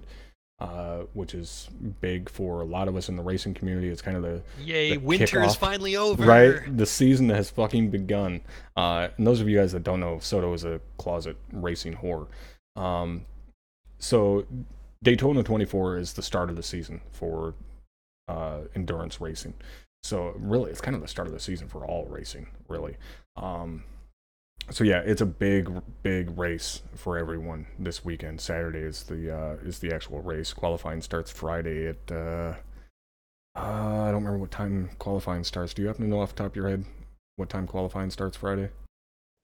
Nope. Ah, damn it. So yeah, anyways, qualifying's Friday. Race is Saturday. I think it starts at 3 p.m. Eastern. And it's a 24-hour race. So we're doing a race Saturday afternoon, starting at 3 p.m., starting at the same time as the race, which was kind of stupid on our part because we don't get to fucking watch it. It's getting streamed. You'll be able to watch the start. Yeah, I know. I'll go back and watch it. So we're doing an hour and a half race. I will not be watching your race, though. Let's just make that clear. Oh, fuck. You can watch it on 2 monitors or something. Yeah. Nah. So we're doing the WEC race Saturday. I'll be in a GTE car in the Corvette because I really love the Porsche, but yeah, it would feel sacrilegious to go to Daytona and drive a fucking Porsche. I have to drive the Corvette. And normally I drive black cars, but god damn it, I'm going to be in that good old yellow Corvette busting around Daytona. So we have those races Friday and Saturday, and of course we're going to have OSUT Saturday and Sunday. But this weekend's going to be very busy for me. As I said, I got the race Friday, got OSUT Saturday, then I got the race Saturday afternoon, and then Task Force Charlie's FTX Saturday night. And then Sunday, I have OSUT, and then Task Force Bravo's FTX Sunday night, where I'll be Zeusing. Saturday, Drum is Zeusing, and I'll be filling in somewhere because Hammer's Task Force Commanding. And then Sunday, I'll be Zeusing, and from is Task Force Commanding. So it's going to be a really fun weekend. And then next week, the main thing is next week's podcast. Any of you guys that are interested in the racing stuff that I do, are really just interested in, hearing from an interesting person. Next week's podcast, I am going to have Paul Jeffrey on the podcast. What? Yeah, I know. The reason Soto gives the what is because Paul Jeffrey is a fellow staff member at Race Department with me, and he is in charge of writing all of the articles for Race Department. And I shit you not when I tell you guys that this guy is like a professional level writer. He could be easily out there writing columns for newspapers and shit.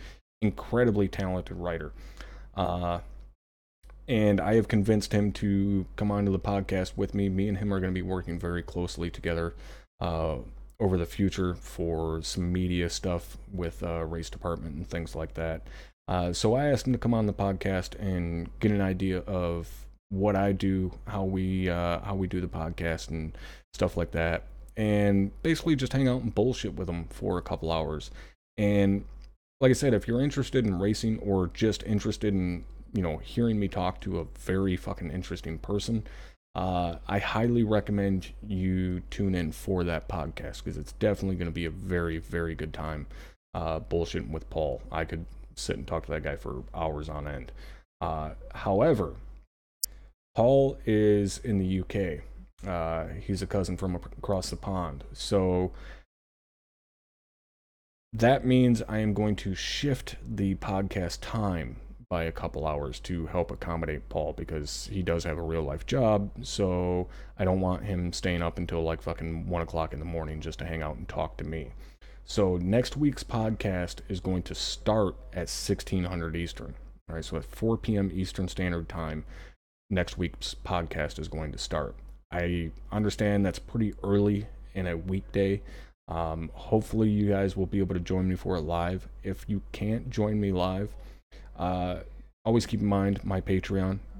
You can go over to the Patreon and get early access to the podcast, because once this is taken off of live, or once we're done with this live broadcast, it's taken off of YouTube and Twitch and only sent to my Patreon guys over there, and they get access to it for a full week before it goes back live on YouTube. And you can also get other access to the podcast from sending in questions for us or topics for us to talk about, to even being guests on the podcast. So if you want to get more involved, make sure you check that out. And also, if you want to get involved in the community, you can always come hang out in the Discord and talk to the asshats in there. So that's pretty much it for the announcements for the week coming up and what I've got going on. Again, hopefully you guys will be able to join me for most of that stuff, and if I do end up having to take some time off, hopefully it will not be too long, and I'll be able to get back to you beautiful bastards fairly soon. But I definitely want to say thank you guys for hanging out tonight, and a thank you as well to Sai and Minutozaki for those $10 donations. You guys, believe me, have no idea how much the support means to me, especially right now with what's going on. So I can't thank you guys enough, and hopefully you enjoyed tonight. Mr. Soto, any last minute words for your adoring fans, since they all fucking like you more than they do me? Sorry for being such a pirate and stealing your fan base. Anyways, for those of you who did donate to Caster PR, actually, it's kind of nice that you did bring it up, because I would have completely forgot. I did my taxes today, and of course, all those donations are tax deductible. So if you need information for the Centro de Bendición for your tax purposes, reach out to me. You can find me a number of different ways. Via the world. I mean, basically just hit me up on YouTube, send me a message, and I'll get you the information you need so you can write that off if that's your thing. Because again, there are some of you who went, triple digit amounts, and you may not realize it, but that adds up real quick on your tax returns. So don't let that one just slide right on by. at least get some benefit, to that, other than, absolution for whatever horrific things you do in your daily life. Yeah, get that little bit of tax money back so you can order that extra large can of lube. 'Cause I know you're all fucking deviants, you bastards. And real quickly to get the last one in there, tell Rue with the 5 spot. Thank you again, brother, for the support to the channel. I mean, hell, all you guys already support me a lot anyways, as it is. So, again, I can't thank you enough.